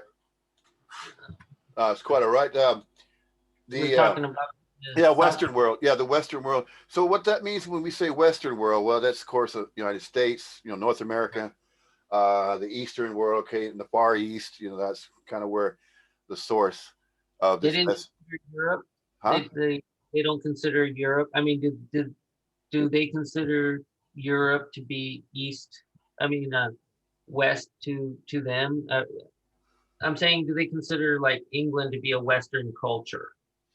Ah, well, it is recognized that there's an amalgamation now, kind of like a melting pot. There's two different No. melting pots. There's the largest melting pot, obviously, in the United States, North America, and the other small. Well, you could call it a little teapot because they love their tea over here. So Yes. yeah. You haven't? Did you get hooked on that? Did that Avatar? Um, well, it's in terms of addictions. Oh, pleasant. Is it pleasant? Well, no, I mean addiction doesn't mean a negative thing or a bad thing. It doesn't really carry a negative connotation. I mean, an addiction could be a good thing, but it's always had to carry the connotation as though it's a bad thing. When you hear addiction, you think of alcoholism, and drugs right off the bat. But that's a stigma, isn't it? That's a popular opinion by taking a word in the English language saying addiction, and then it stirs up these thoughts and ideas as though that's a bad thing. But Right. addictions were simply these strong urges that, especially the seeker, and the Mhm. seeker is addicted to information. And admittedly, this conjured self was had an addiction to information, had an Yeah. addiction to seeking new subjects to talk about, especially during the entire wave of the New Age wave with the crystals, tarot Mhm. cards, yeah, and runes, and Birth charts. yeah, Ouija boards. I never trusted those. I was always afraid of those. Yeah, because the fear that was instilled, being afraid of those, stems from all of those sermons you may have attended at church that they say that's of the devil. You know, Correct. because they're filled with these dualities, and then they're kind of a fear-based kind of a faith. They're a fear-based spiritual. So in a sense, that new age movement that happened from the mid to late 1980s, going through the 90s and then into the 2000s, Mhm. was that particular type of era, spiritually speaking, because you had the segregation. You had these groups. You had those that were spiritual but not religious. Then you Right. had those that were spiritual but they professed to be religious. And then Mhm. over here you had the atheists. And then you had the free thinkers. And then you had the Gnostics. And so you Mhm. see, it goes on and on and on. Different groups. Because remember, we discussed this recently. It may have been the last satsang where we mentioned about groups. The conjured self loves to get into clubs and groups. It wants to feel like it belongs somewhere, but it's also seeking. It's addicted to seeking. So everything that is mentioned here, when this is mentioned, it's almost like a confession, because the conjured self admits that it was addicted to seeking. It was addicted to figuring out and trying to find meaning in a life that it thought was its own, when there was just simply life all along, especially before it was born. And see, all of these kind of spiritual connotations began to blend from the past experiences that the conjured self had accumulated. It accumulated experiences that it thought were personal experiences, to, by, for, from, about, with, upon, around, before, and after itself. See, it felt in terms of terminal uniqueness, and it thought also of skillful means. So it thought if it took all the new age information that it had, it was a seeker, that it could apply it to non duality now. It doesn't work that way, because it admits it. Because all that information it's bringing from the new age movement was just conjured. All of these conjurings were conjured by that separate sense of self that thought it was a very special seeker. It was a unique seeker, and it was going to use some type of technique or skillful means to gather all that information for itself, because it thought it was creating a library in its own mind. A mind that it always believed it was its own mind. I have my own mind. I have my own life. This is my own body. I can live my life as I damn well please. And that's the attitude of the conjured self. The Yeah. attitude of the conjured self takes on all dualities and finds and extracts all the good and bad. And it could take all the good, it might, or it might take all the bad. It all depends on the nature of that energy. See, if the soul is of a certain frequency of radiation, radiating outwardly uh, on whatever frequency range that it might be, it could have a propensity for either goodness or evil, or a combination of both. Mhm. You can't really measure the goodness over the evil or the evil over the goodness. When I say evil, I don't mean bad. Just things that let's say universal principles. You could say in a new agey sense, where if you mean no harm, the intent is an important issue with those that were following these spiritual but not religious practices, whereby in metaphysics, such as theosophy and some of these other systems, whereby these groups were thinking in terms of service to others orientation. And we can take the law of one. Now, this conjured sub was really into that stuff. The law of one, Ra, Egyptian motifs. We were talking about this the other day about Yeah. the Hermetic, Hermes, Uh-huh. Thoth, the Roman gods, the Greek gods. There were literally hundreds, almost thousands of nearly thousands of gods and goddesses that were worshipped at one point on this planet. The history of the earth does refer to mythos and mythology and the different names that they had for the different planets that were represented by these deities.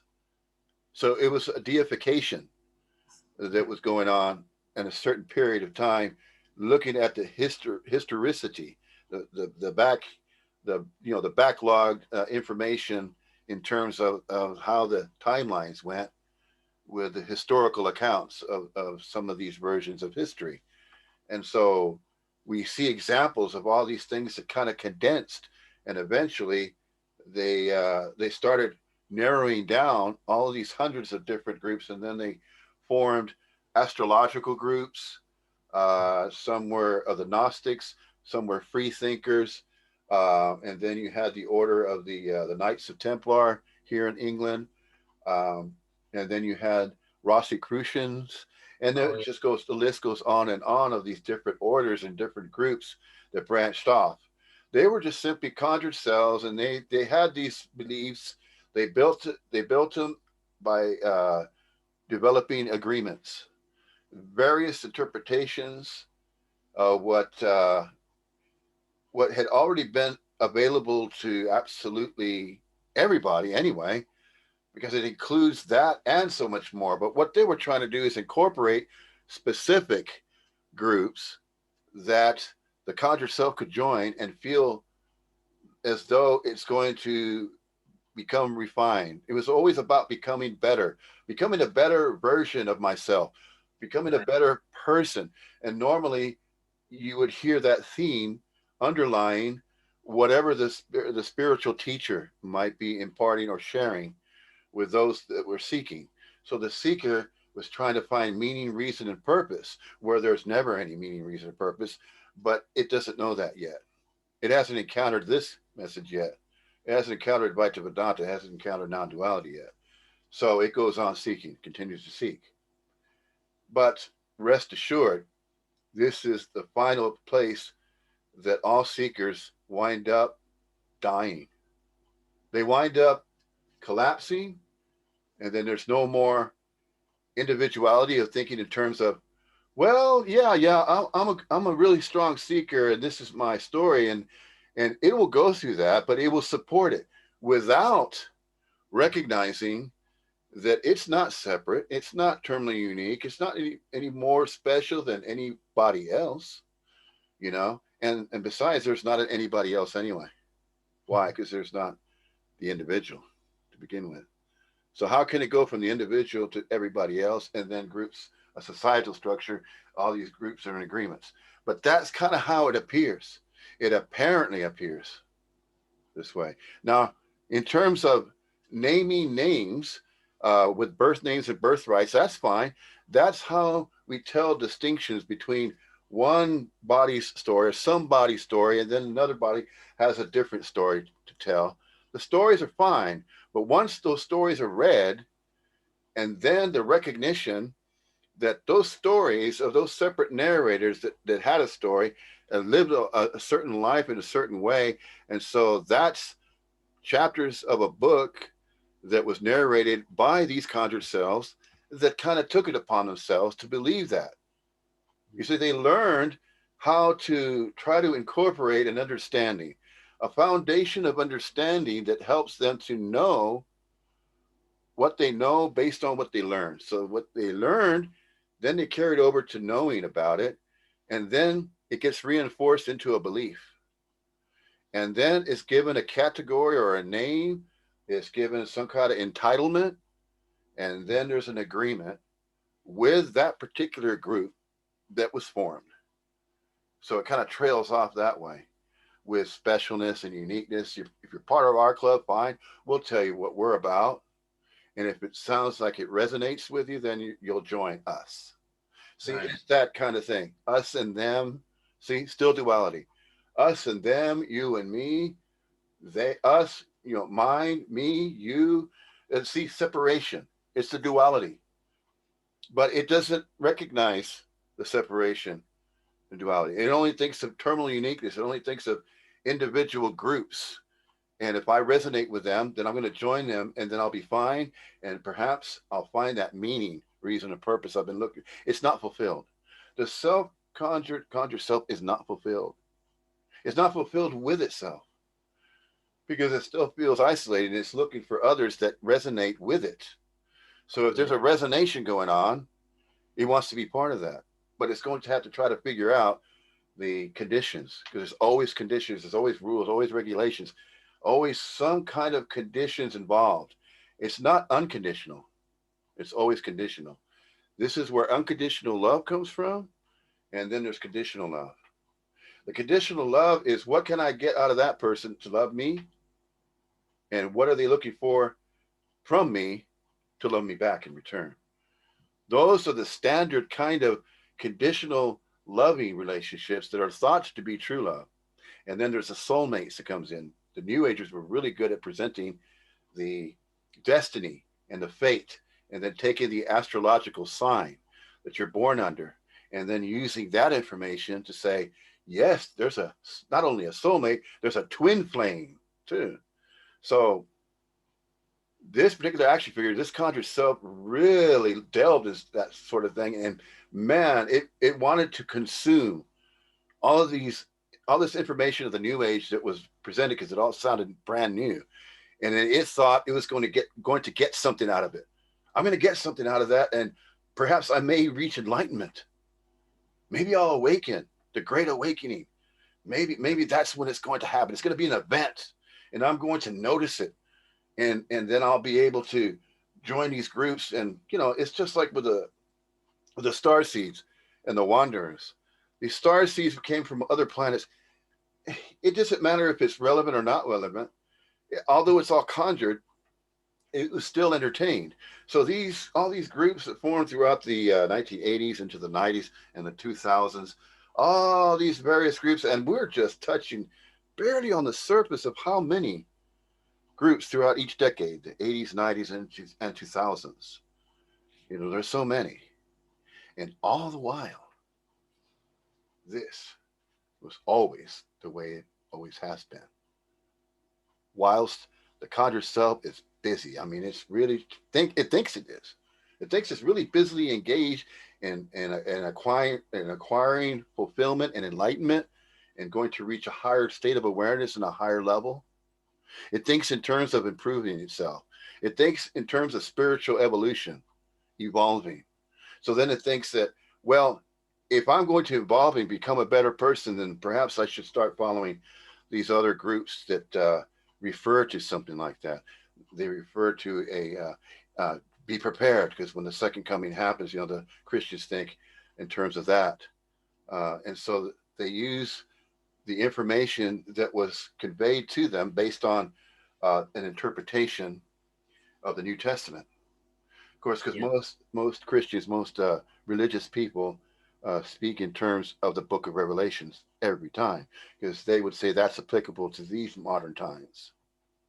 You see, and that's how they spin that story, and they believe wholeheartedly in that. And this is why they say, well, I have faith. I have faith that everything that's written in that book, the New Testament, is true. Then, if that's the case, how and why are there up to 750,000 different translations of the New Testament alone? And that's not just catering to different types of people. No, they are different versions of the same story. Getting back to that analogy, when we were referring to an accident happening, and then there's so many witnesses. Well, the 12 disciples are representations, the 12 Yeah. disciples in these books in the New Testament. And there's Matthew, Mark, Luke, and John. See, I can memorize them because I went to Sunday school. See, and it was ingrained in this young version, years ago because it could recall the information that it went over. And so it thought that if I followed this religion, I'm not really going to follow necessarily the denomination of the Baptist, and then start singing in choirs and stuff like that. No, this seeker was looking into the various religious studies, the themes. What are these pastors, these missionaries? What message are they trying to convey?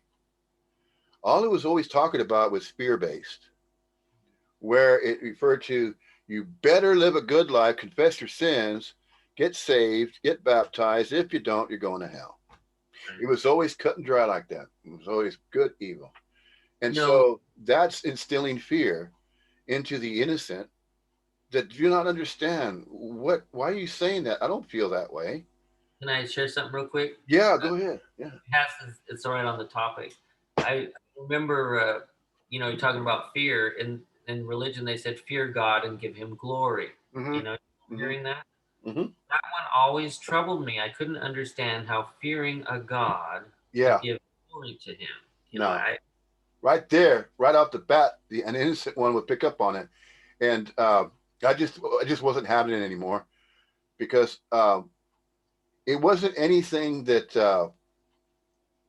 I did. In other words, I wasn't trying to help myself because helping myself or thinking in terms of I was going to improve if I kept going to church, that I was going to become a better person because I went to church. mm, And my parents were telling me you should go. Grandma and grandpa went. It's good for you.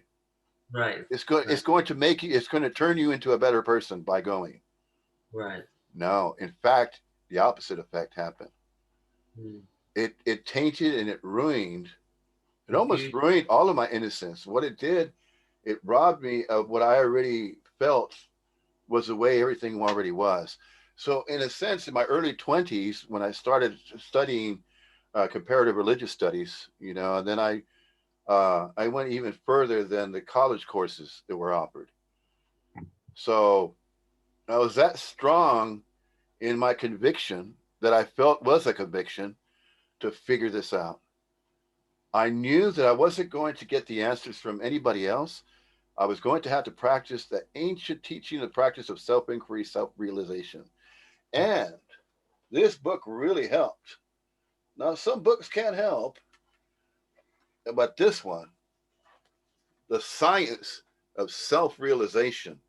If you can get a hold of literature like this, The Science of Self Realization, that's going to save you a lot of time and a lot of money if you're going to spiritual retreats, things like that. Um, if Never you been. just simply look into this, this is the English version taken from the Sanskrit translations. Oh, So anything that's of a source from India is going to be filled with a type of energy. You know how the Christians feel and they sense it that the New Testament is filled with they call it the living word, right? Yeah, yes. the Mhm. living word. So they call it the living word, but they don't recognize that it's still man-made. And when I say man-made, it's anthropomorphic. In other words, the human race interfered with what is already as it is and it is not. It's already laid out, always has been, and this is what they're saying here. So thousands of years prior to Christianity, prior to the Inquisition and all that, the first pope that was put into power and all Constantine, way before all that, this was already established. So this is what I was looking for. I was seeking. This is what I was seeking all along, to recognize that although once you hit the self-realization through self-inquiry and you ask yourself questions, you ask yourself, who am I? What am I? Am I really? Am I that which I think? Am I that which I know? Well, I believe. Isn't it enough to believe? Because even people that are spiritual, religious people would say, well, I have faith. I have faith in Jesus Christ. I have faith that I know enough that what he his sermon, what he taught in the New Testament, I know enough. Isn't that enough for me to get into heaven? You see, Right. so the individual, the conscious self, thinks in terms of, yeah, what do I need to do to prove myself? Do I have to prove myself? Do I have to show? Do I have to demonstrate? Oh, so there's a congregation. I'm going to a church, and so they're praying together. What are they praying for? Self, probably. A lot of times, I mean, sometimes they say they're praying for like the healing of my friend, but in a way that's uh, That's temporary. You want to right. heal. You want to heal the conjured self. This message will heal all of it. In other words, the body mind is going to go through aging. It's going to go through aches and pains and conditions and things that are scientifically proven as biologically proven as genetic DNA is firing later on. The Mhm. DNA, oh, well, I say there are called RNA, and I even studied that. So then when this body of mind starts expressing this way that, well, how do you know all this? Well, again, searched the information, looked into it because it was that strong of a seeker. Mhm. So if I am going to be a representation of all it is, which is the absolute Brahman, then I better have some sensibility to be able to answer absolutely every question without thinking about it, without interfering, getting in the way. Because you see, the non-duality speaker or the speaker or even the spiritual teacher, and it's still going on, those are the ones that are the blind leading the blind. And you probably heard of that phrase in the New Yeah. Testament. Yes? Hmm. That's what that is. And that includes the guruing that went on in Right. India. See? Because they would say they would have certain precepts that the guru would say, this is the mantra that we say it together. The devotee is there, he's attending, and he said, those that want to join, here are the conditions, here are the rules. No, see, that's when it gets into the same setup as the Christians and all the other different denominations. And, I could name a whole slew of them, Seventh day Adventists, all the different ones. Jehovah Witnesses have their own, it just goes on and branches off that way because the conjured self is into what? Remember, they're into groups and clubs. They want to feel like they belong because they're not fulfilled. They don't feel fulfilled. They don't think they know enough about the meaning, reason, purpose, and that there has to be meaning, reason, purpose in my life for it to work. My life's going to work if I find the right spiritual teacher. So maybe I still haven't found that spiritual teacher yet. So you see, this was going on thousands of years prior to Christianity being established in the Western world, there in North America, United States. So there it is. You can simply say, take your pick, because it's always anyway. It doesn't matter where you think you're starting because you're never really starting anywhere. And it's not going to lead you somewhere better. And you're not going to be an improved version of yourself if you go somewhere else into the future that has yet to happen. It's not happening. The future is never going to happen. Okay. It's going to appear as though, and you always hear people speaking to the future. There's even futuristic groups. They're thinking in terms of, well, the future might be like this with technology. So let's study that. Mm. All they're going to do is conjure up all kinds of ideas, and then and then uh, and then an idea is going to sound so fanciful and so filled with wonder and awe that they're going to go with that, and they're going to turn him into the teacher and say, okay, you take the next steps for our group. And you Right. see that happen. I saw it. I witnessed it. This action figure, this conjured stuff, witnessed that in action with these different groups. All the Urantia, uh, the Ashtar Command, Pleiadians, all those New Age groups that were always referring to extraterrestrials. Well, why would they go off in tangents and speak of other planets and Earth-like planets that are irrelevant to our own? In a sense, when we say our own, we're cohabitators on this earth. Wouldn't it be logical and reasonable to go along with what's already local? Why are you going way off out into space? You Yeah, know, that's kind of you know how what I I feel mean? about Why? Mars too. You know. Yeah. Why? Well, is it because is it more interesting, exotic? You know, fascinating. There's plenty of fascination and exotic things here. You know, There's on the earth. too. I mean, they want risk. I mean, what is it? Right. What are you after? What do you think you're after? What do you think you need to know? You don't need to know. See, the whole idea behind all of this with the non-duality message is this. There's nothing that needs to be known. You don't have to amass all kinds of teachings and information and then store it in a mind that you believe is your own, and you're going to file it away, and that you're going to use it for skillful means later on. No, the knowing doesn't matter. You know, whatever you think you've learned, and then you know it, and then you believe it. So we're going to address what is believed.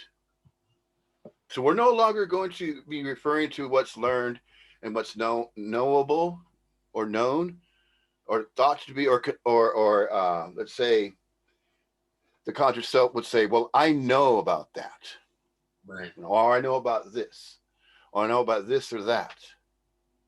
Okay, so it sticks with what's knowable and what's known because it thinks that the known is a final known. In other words, now that I figured out a certain subject of what's knowable, then I can move on to the next thing because it's always going to do that. God yourself is going to move on to the next knowable, that which could be known. Then I want to know it. So once I do, I'm going to file it away in my mind that I believe is my own mind because I have my own body, my own life I'm living, and I'm doing my own seeking, my own way. So it's going to continue with the mind. It's going to continue with the proclamations to proclaim and say everything that I do is for me. I don't know what you're doing for you, but hey, you're on your own, okay? But if you want to talk about it, that's fine. See, it thinks in terms of mine, what's important to me.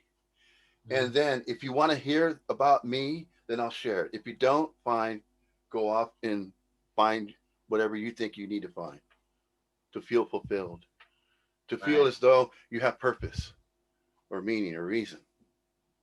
Guess what? None of it's necessary. Drop all of it. There's no meaning, reason, purpose, never was, because everything's already laid out just as it appears and just as it continues to arise. But then when the conscious self gets interferes, it just causes more problems and then more self afflicted. It's all self afflicted suffering needlessly. All the knowings and all the doings.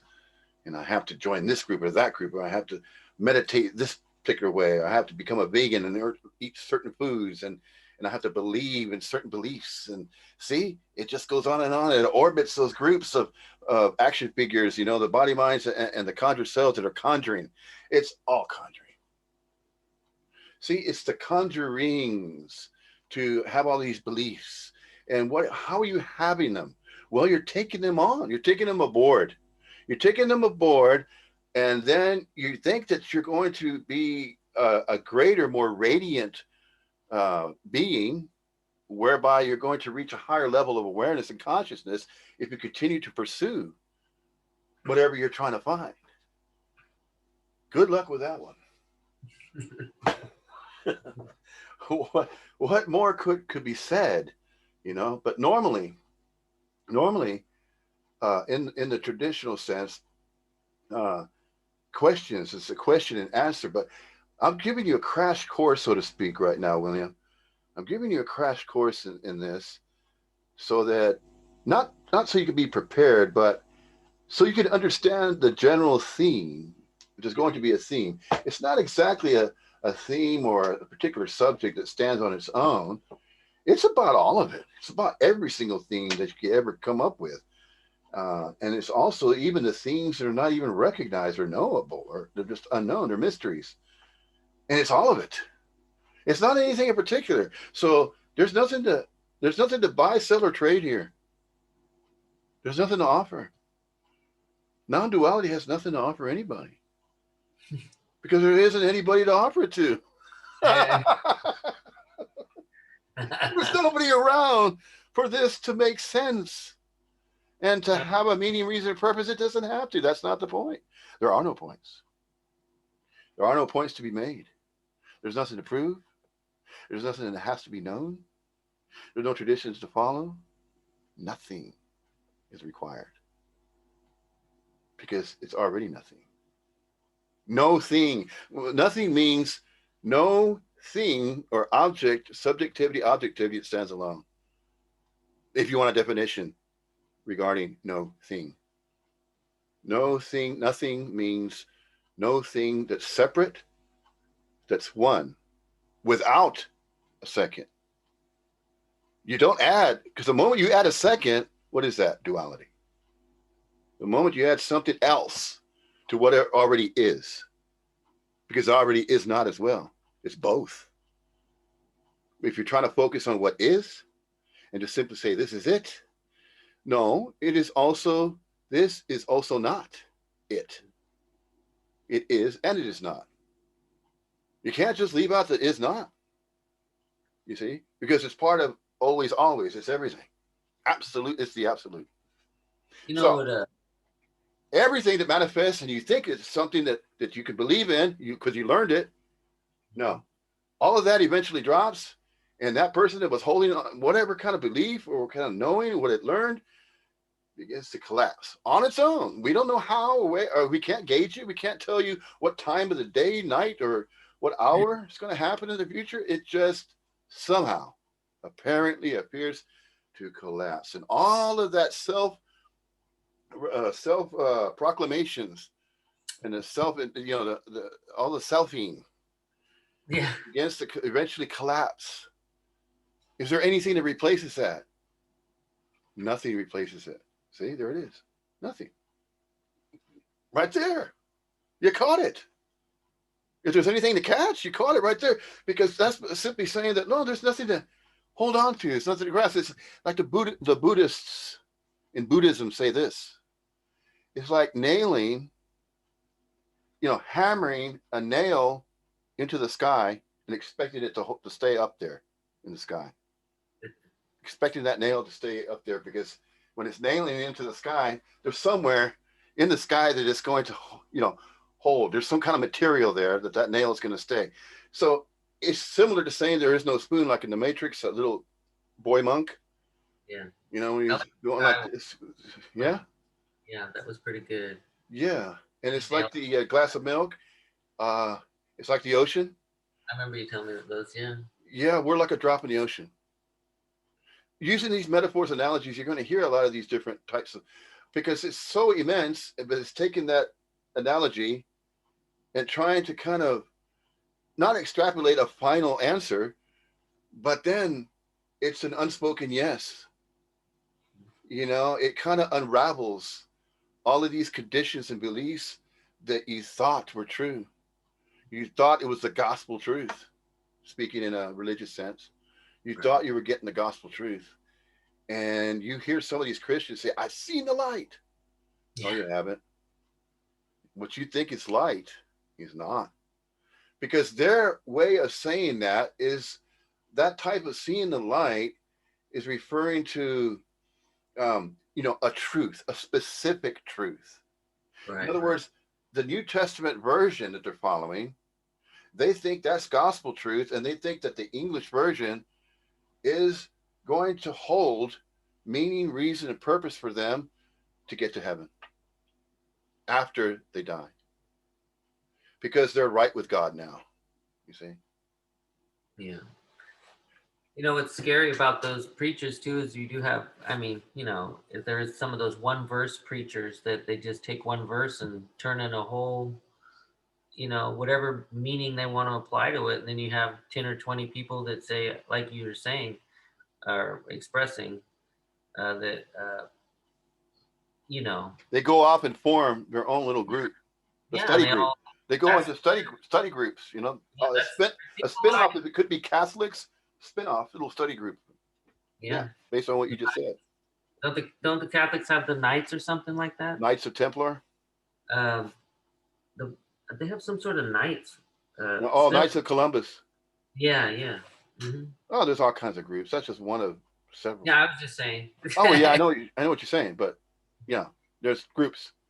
Groups. I The was, conjure self. The conjure self. Looking, seeking, still looking around.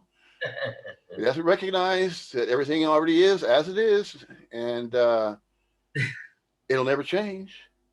Now, what appears to be changed. Now, here's what's interesting. okay. What appears to be changing?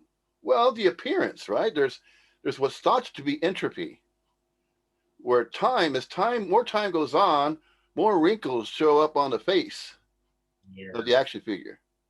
What's that all about? Well, that's just apparently appearing to be aging. Aging happens. But is it a final age?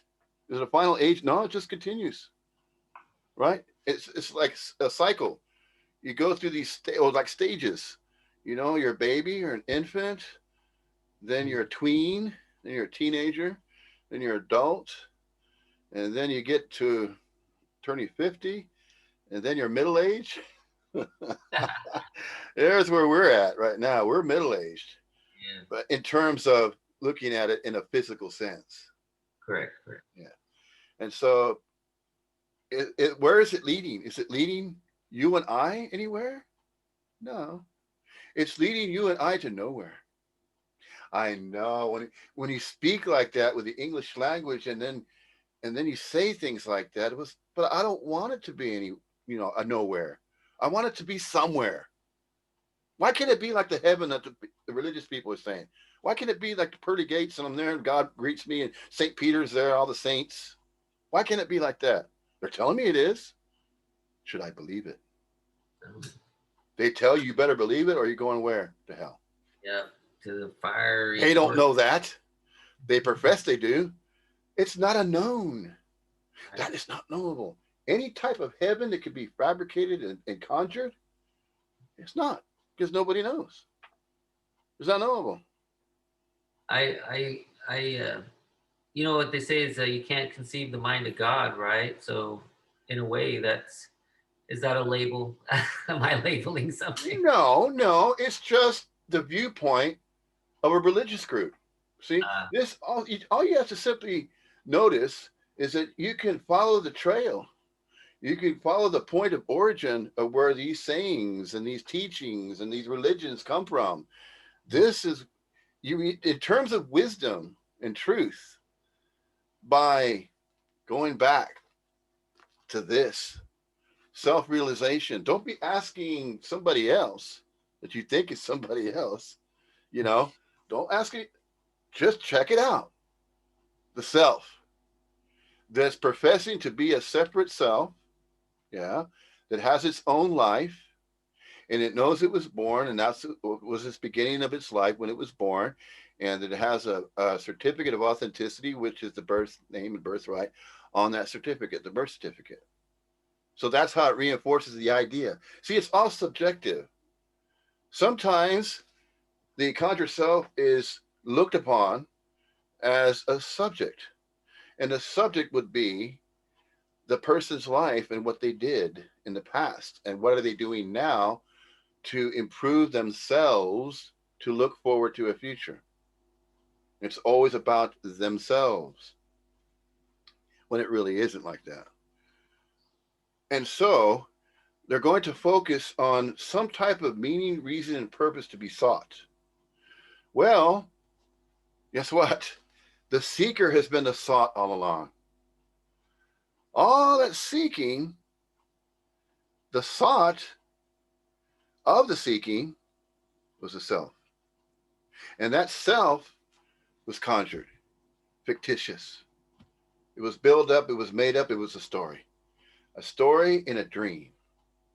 Now, why is it always mentioned in any non duality circle and anywhere you go on this planet right now with all the neo Advaitins, Tony, Jim, Jeff Foster, all these guys, you know, they're all they're doing is expressing regarding what is and what is not, everything and nothing is separately so, not so, ad infinitum, the absolute prominent. And they're just kind of pointing because they didn't really experience it. It's just recognized. It's just a recognition, but it's not a final recognition. And when the collapse apparently appears To feel as though it's a sense feltness of a collapse, the collapse and the falling away of what? No, the falling away and collapse of who, what, why, where, you know, in, out, direction, north, south, east, west, between, two by four, from, about, with, upon, between, around, before, and after. See, because that's all duality. Yeah, direction, place to be. You're being everywhere in this anyway, but no. I have to be in a certain place. Yeah, I have to be in a certain position in my life for for it to work as I'm thinking it's working towards a meaning, reason, and purpose. I got to have a purpose somehow. I don't feel fulfilled, so I'm going to keep seeking till I feel fulfilled. But it's not about that. It never was. Why? Because it's thinking in terms of my own brand of feeling, my own brand of knowing, my own beliefs that I believe in because I'm convinced. See, because I'm still following, I think, therefore I am. Oh, and the I am, man. The New Agers really spun I am. I mean, they really took I am to say that, well, I am God.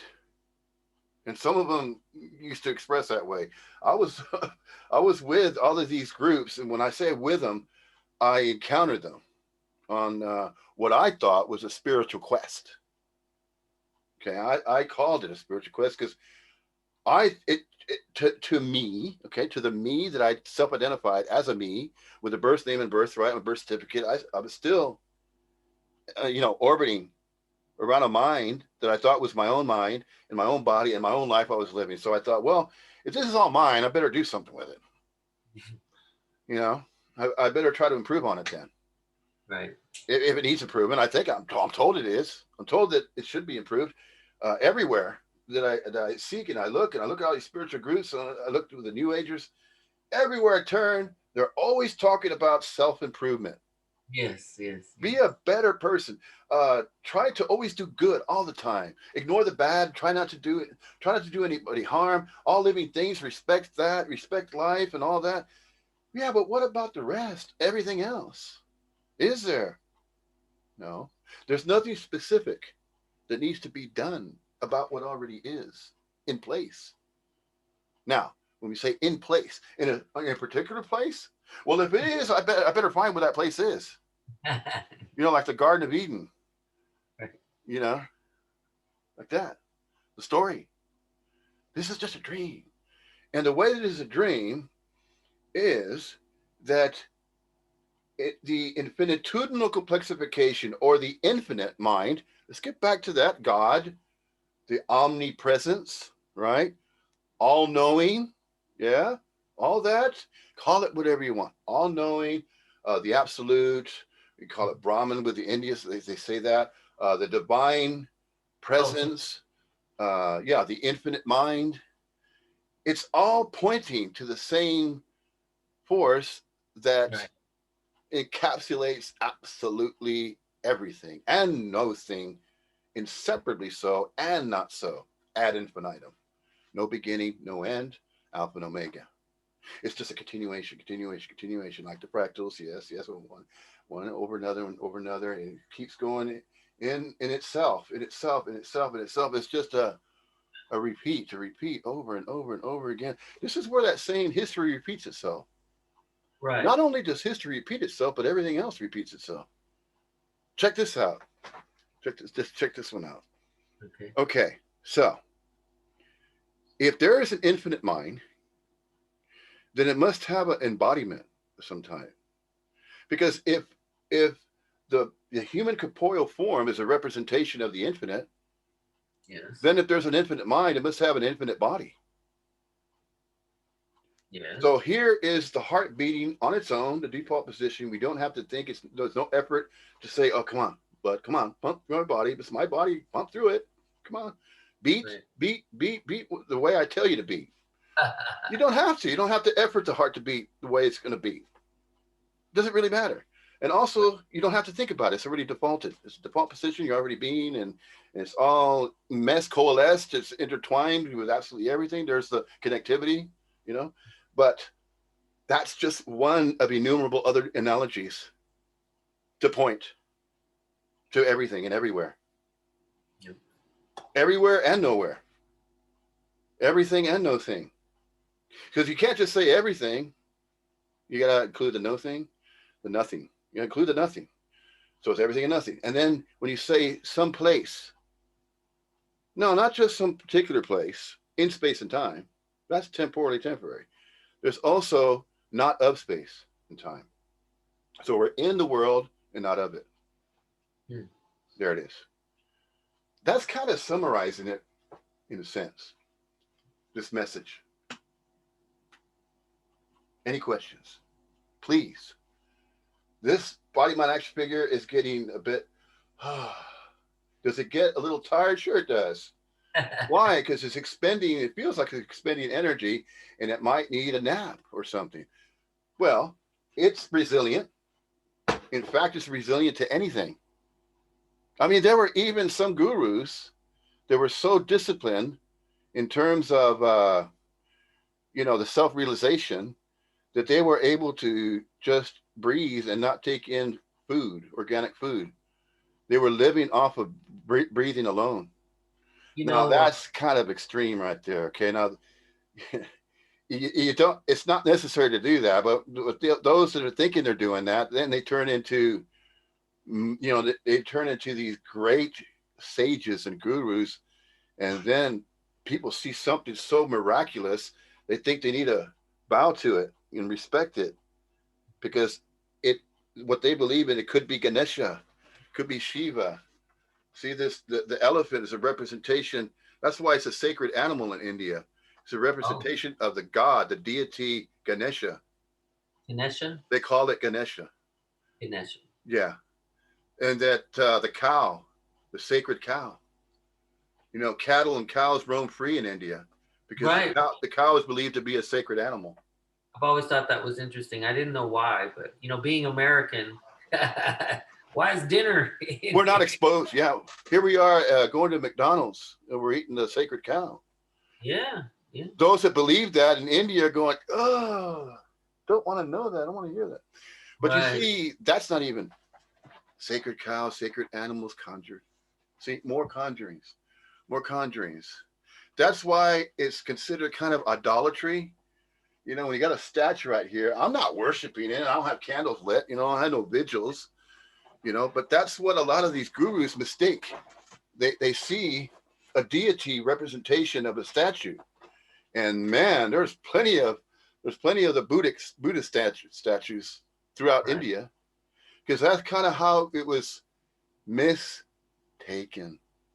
It was a mistaken. It was believed, and then what happened with the the raw message of non-duality is that there are no particular ways of being necessary, and that there is a current that's constantly flowing. It's the heartbeat of the infinite universe, so to speak. Every moment in space and time is like that heartbeat, and it's a renewal. Let us use an analogy, a modern analogy, as the computer. Okay, you got your desktop computer. It's a good thing you got this working now, because this is going to be a really good example to use to share the message of non-duality Advaita Vedanta to you now, William. And then you're gonna notice the correlations when I'm about to tell you. Okay, so everything that's being told is spontaneous. It's not planned, remember. It's just what's being uploaded, so to speak. And what is that upload? It's getting out of the way of thinking about anything. Just no thoughts, just free flowing energy. So it's like, kind of like an upload that's taking over, so to speak. And this is what my aunt Tony was trying to explain to me one day, that the Holy Spirit operates like that. But she wasn't using words about the computer terminology. Of course, back then computers, the Didn't internet wasn't even born yet, so to speak, right? So I'm just using these examples to kind of help you understand, because see, our body minds, we as action figures that appear as though we're solid and physical and with a born and die and all that kind of idea. Just drop all that for now. What I'm trying to share you is a correlation based on what appeared to be personal experiences, but that was also an upload. So as this body mind action figure conjured self kept looking at, started studying the books and then studying, and guess what? All of a sudden, because in its 20s, it was trying to look into this, but when it opened the book, this don't make sense. What the hell? Right. Yeah, I what remember. is this? No, I don't understand this. I don't speak Hindi. You know, I can't write, scribe from right to left Sanskrit. All those little symbols, you know, these little curly symbols, you know, the little dots. And Right. so I put it down. Guess what I did? I hopped on board the New Age train. I hopped on board that train because I thought I was going to find out how I was going to reach enlightenment, or I was going to reach a higher plane of existence, higher Right. level of consciousness, just like all of the New Agers were speaking in terms of that. Do you remember that? Yeah? Yep. Yeah, sure Mhm. you do. I don't even have to go into that because you recognize that. See? So if the recognition is there to recognize that, guess what? Not only are you going to recognize, you can recognize that, and you recognize this, that, or the other.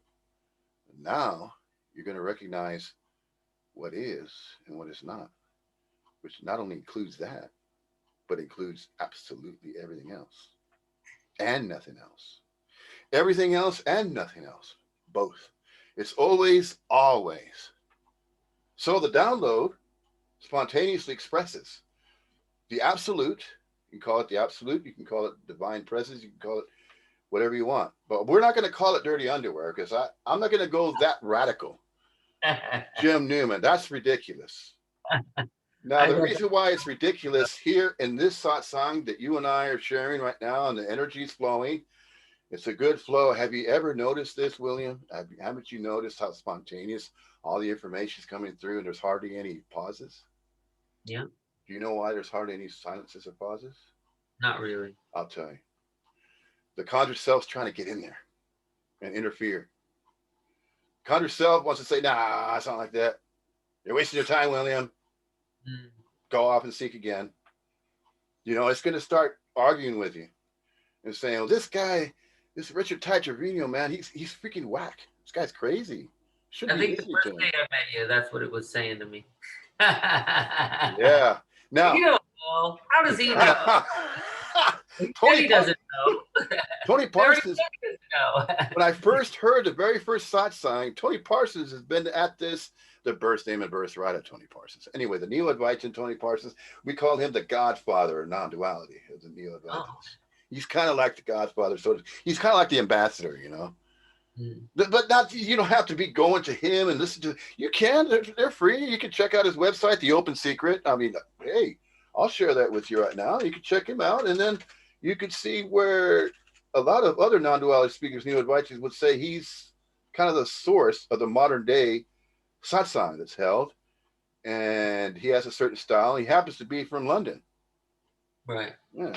Coincidence? Call it whatever you want. Don't matter.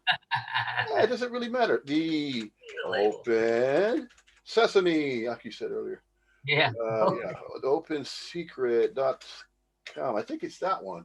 I think that's the Yeah. website, theopensecret.com. Should be the right one. That's his. I see him. Yeah, there we go. Do you already know Jim Newman's site? Jim, yeah. I think Simply so. this, isn't it? Simplythis.com or something like that, right? Simply this, I think it is. Yeah, I found it my way around, or it's appeared, I should say. Yeah. I'm going to be confident because I know you're just as a strong seeker as this conjure self was all along, and just based on the conversations we first had, you know, the very first time we began to speak about this sort of thing. Well, we started sharing it, you know, this message, and then we were referring to our stories and the Hmm. dream. Well, getting back to the dream. How is the dream? How did that come about? What's this dream that they mentioned? These other, and you'll hear that. Jim Newman refers to the dream. Right. And what the dream is everything that the conjured self always conjures. It conjures meaning, reason, and purpose in its own life. It interferes with what already all what already all is just is. Well, the way he puts it is simply this, but also simply this and simply not this. Hmm. But he says simply this doesn't mean you focus on simply this, but the simply not this is with it anyway, because it encompasses all of it, always, always, anyway. So to say simply this is fine. Again, there aren't going to be any non-duality police knocking down Jim's door saying, "You can't just say simply this. I'm going to give you a fine to 200 pounds. You didn't say simply not this." No, not like that. No, it's not never that way. It's no particular way. It is and it is not. That's fine. So, do we have to leave it anywhere? No, there's nowhere to leave this because it's always constant, constantly, constantly, constantly, apparently appearing to arise as everything. Okay, here it is. Here it is. Here it is. In space and time, there is a second, a moment, then the Hmm. next moment, right? Moment, moment. It's the same moment every time. Okay, now it is likened to the heartbeat of the infinite universe every moment. Now, likened to a computer where you got to reboot, you got to hit that power button, right, for it to reboot. Or you can go take these shortcuts where you click on it and it has these options: sleep, Right. Sleep mode. yeah, sleep or off, or what's the other one? There's three of them. Uh, Restart, yeah, restart. Restart. So yeah, Yeah. so there's sleep, off, and restart. Guess what? That's what's always going on. Hmm. Apply it to the body mind action figure. Apply that to the conjured cell. What's it doing? One of those three modes. Always appearing in one of those three modes. The threefold principle.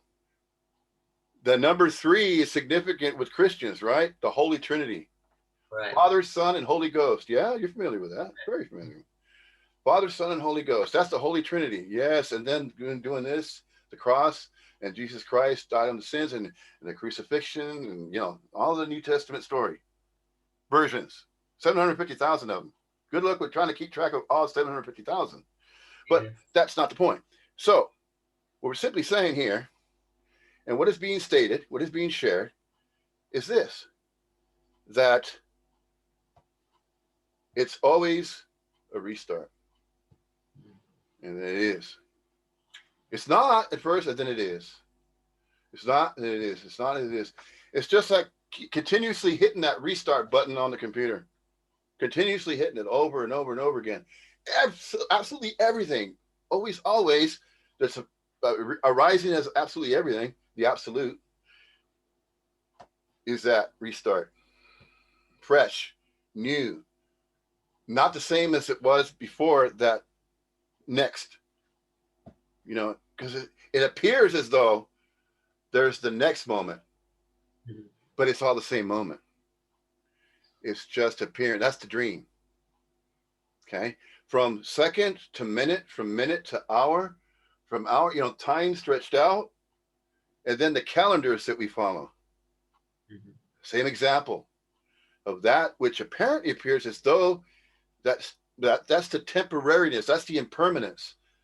The impermanence is the temporariness, and that, and in a traditional sense, they call it Maya.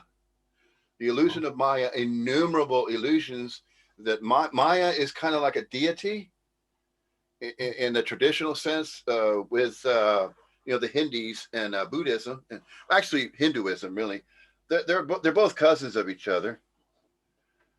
So there's Hinduism and there's Buddhism, but the Hinduism uh, set up what is aligned with the absolute.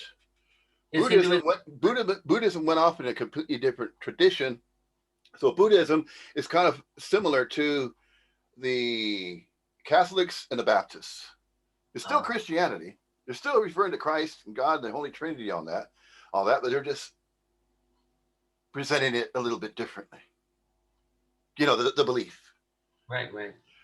So what stems from Hinduism became Buddhism.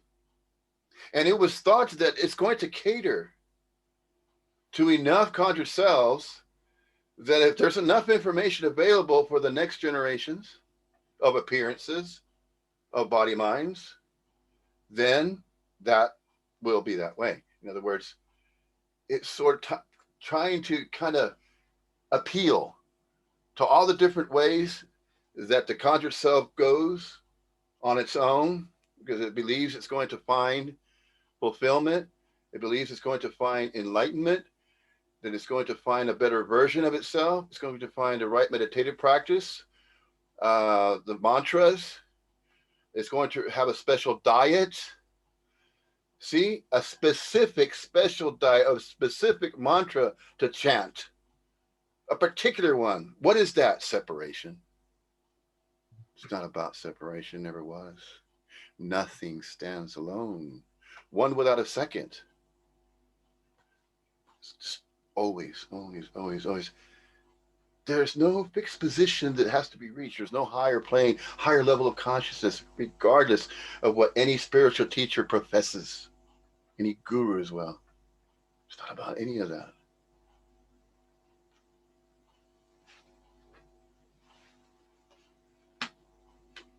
Now it's okay to have silences.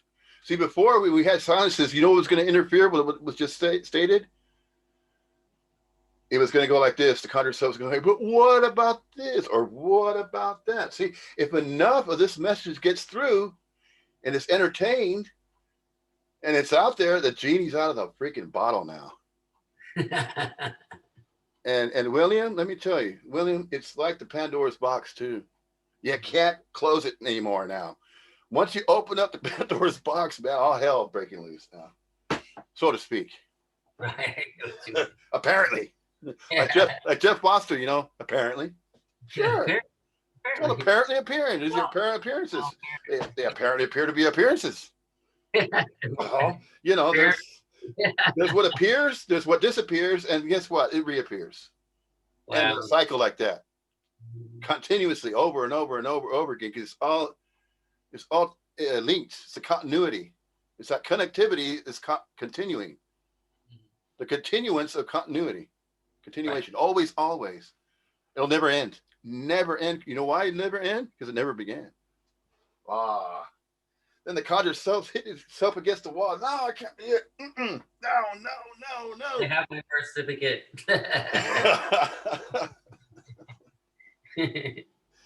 Oh, man. I'm telling you, this collapse is falling away. I just can't put it into words. Nobody can. No non-duality speaker or neo-Advaita on this planet could put it into words. It's indescribable. They say that. You'll hear a lot of them in their satsangs. They're going to say that it's indescribable.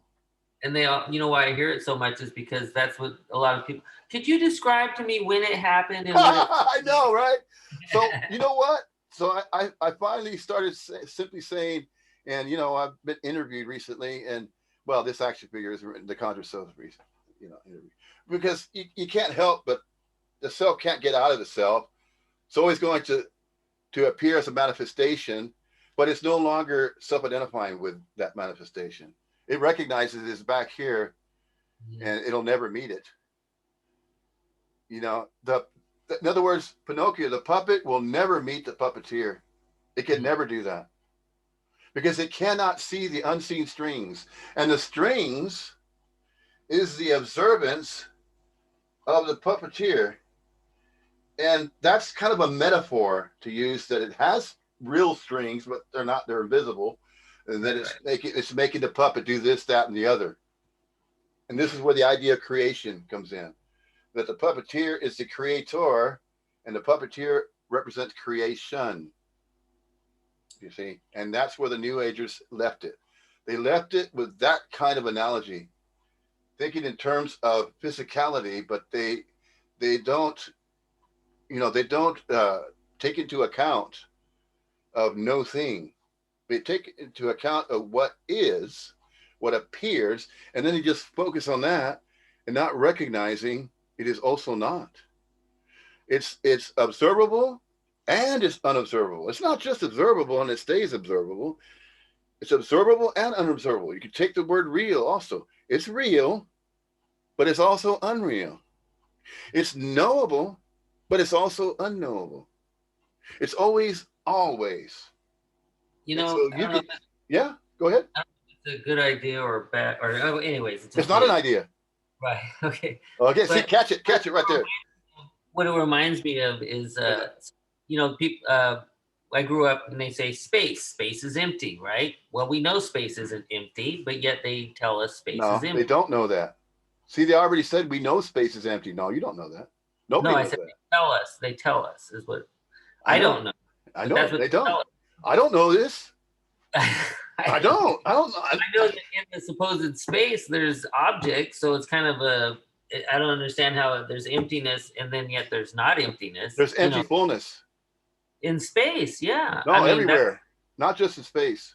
Yes, Space is okay. not a final place, a final frontier, by the way. Space, the final frontier. No man is, no man is where no man has ever gone before. Well, they were discriminating the women back then. That's why they changed it where no one has gone There you before. go. No I don't know if you person. notice how they changed that. At some point, somebody decided to change it. Why?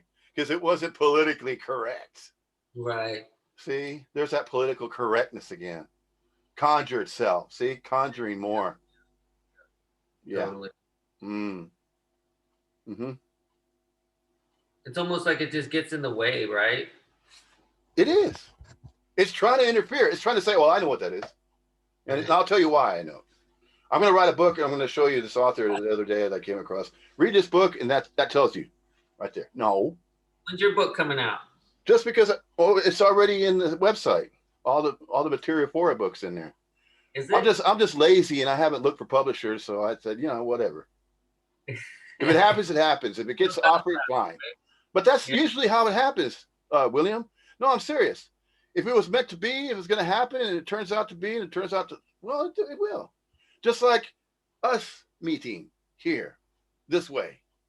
Out of Right. all the millions, how many billions? There's what, nearly 8 billion. Yeah. I Something mean, like that. that's quite a bit. That's quite a high count for you and I to meet here in this particular room. There's thousands of other Zooms going on, online. Right. Right. Yeah. Yeah, this isn't the end all of the Zoom. This isn't the end all of the non duality Zoom of all time. Right. No.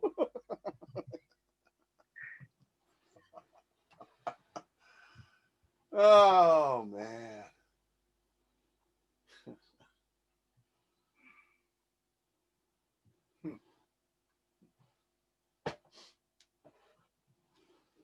I see you got a book on your shelf there. Do you see what I see? Yes, What's that book about? that book is by a mystic. It's a non dual mystic. Oh, really? Yeah, of Advaita Vedanta non duality. That's why I display it like that. I also displayed it so it's going to catch the eye eventually, and it's going to be questioned. So there it is. See, it can almost be predicted almost Yes, I think it that because it's in display, and I was thinking to myself the other day, William's going to ask me the title of that book and what that is about. So see, it just happened. Now, did. is that prophecy? See, a religious person would think, "Wow, you just did a prophecy. You just said a prophecy. You predicted the future." No. You caused it to happen. No, actually, what they would tell me is that you need to say 3 Hail Marys, go to a Catholic church, confess your sins, and go to sleep and think about your what you did wrong. So I mean, come on. There is no specific right of anything, and there is no specific wrong of anything. So it's just a recognition that everything is always, and nothing is in a fixed position in space and time. It's all temporally temporary. Yeah. And that is repeated over and over and over again to that which is not. In other words, if we're not that's trying to figure everything out, everything and nothing is trying to figure it out and make it and turn it into a study of the absolute, well, you can study duality. You can study what you're not. You can try to figure out what you're not. Mhm. And because self cannot get out of self, because it's already manifesting anyway, it's already coalescing like a glass of milk. It's already blended, coalescing, and ing all the time. It's beingnessing. Mm. It's not just being a final being, and there was the beginning of its being when it was born, and it's going to be the end of its being when it dies. No, because it's not that. It's not that which is born. It's not that which dies. It was just believed. See, it was learned. Then it was taken aboard to a mind that was believed to be its own mind, entertaining those ideas. And then it thought that was applicable to itself.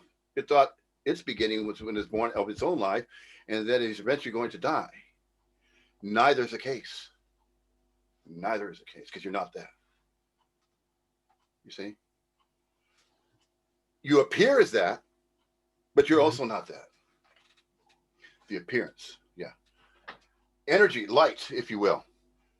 Light is cast, just like a projector. The old days with a projector, the movie projector, there's a Right. beam of light cast, and there's a little motion picture going on in the film, and the film was just magnified, yeah, so that you could look on the screen.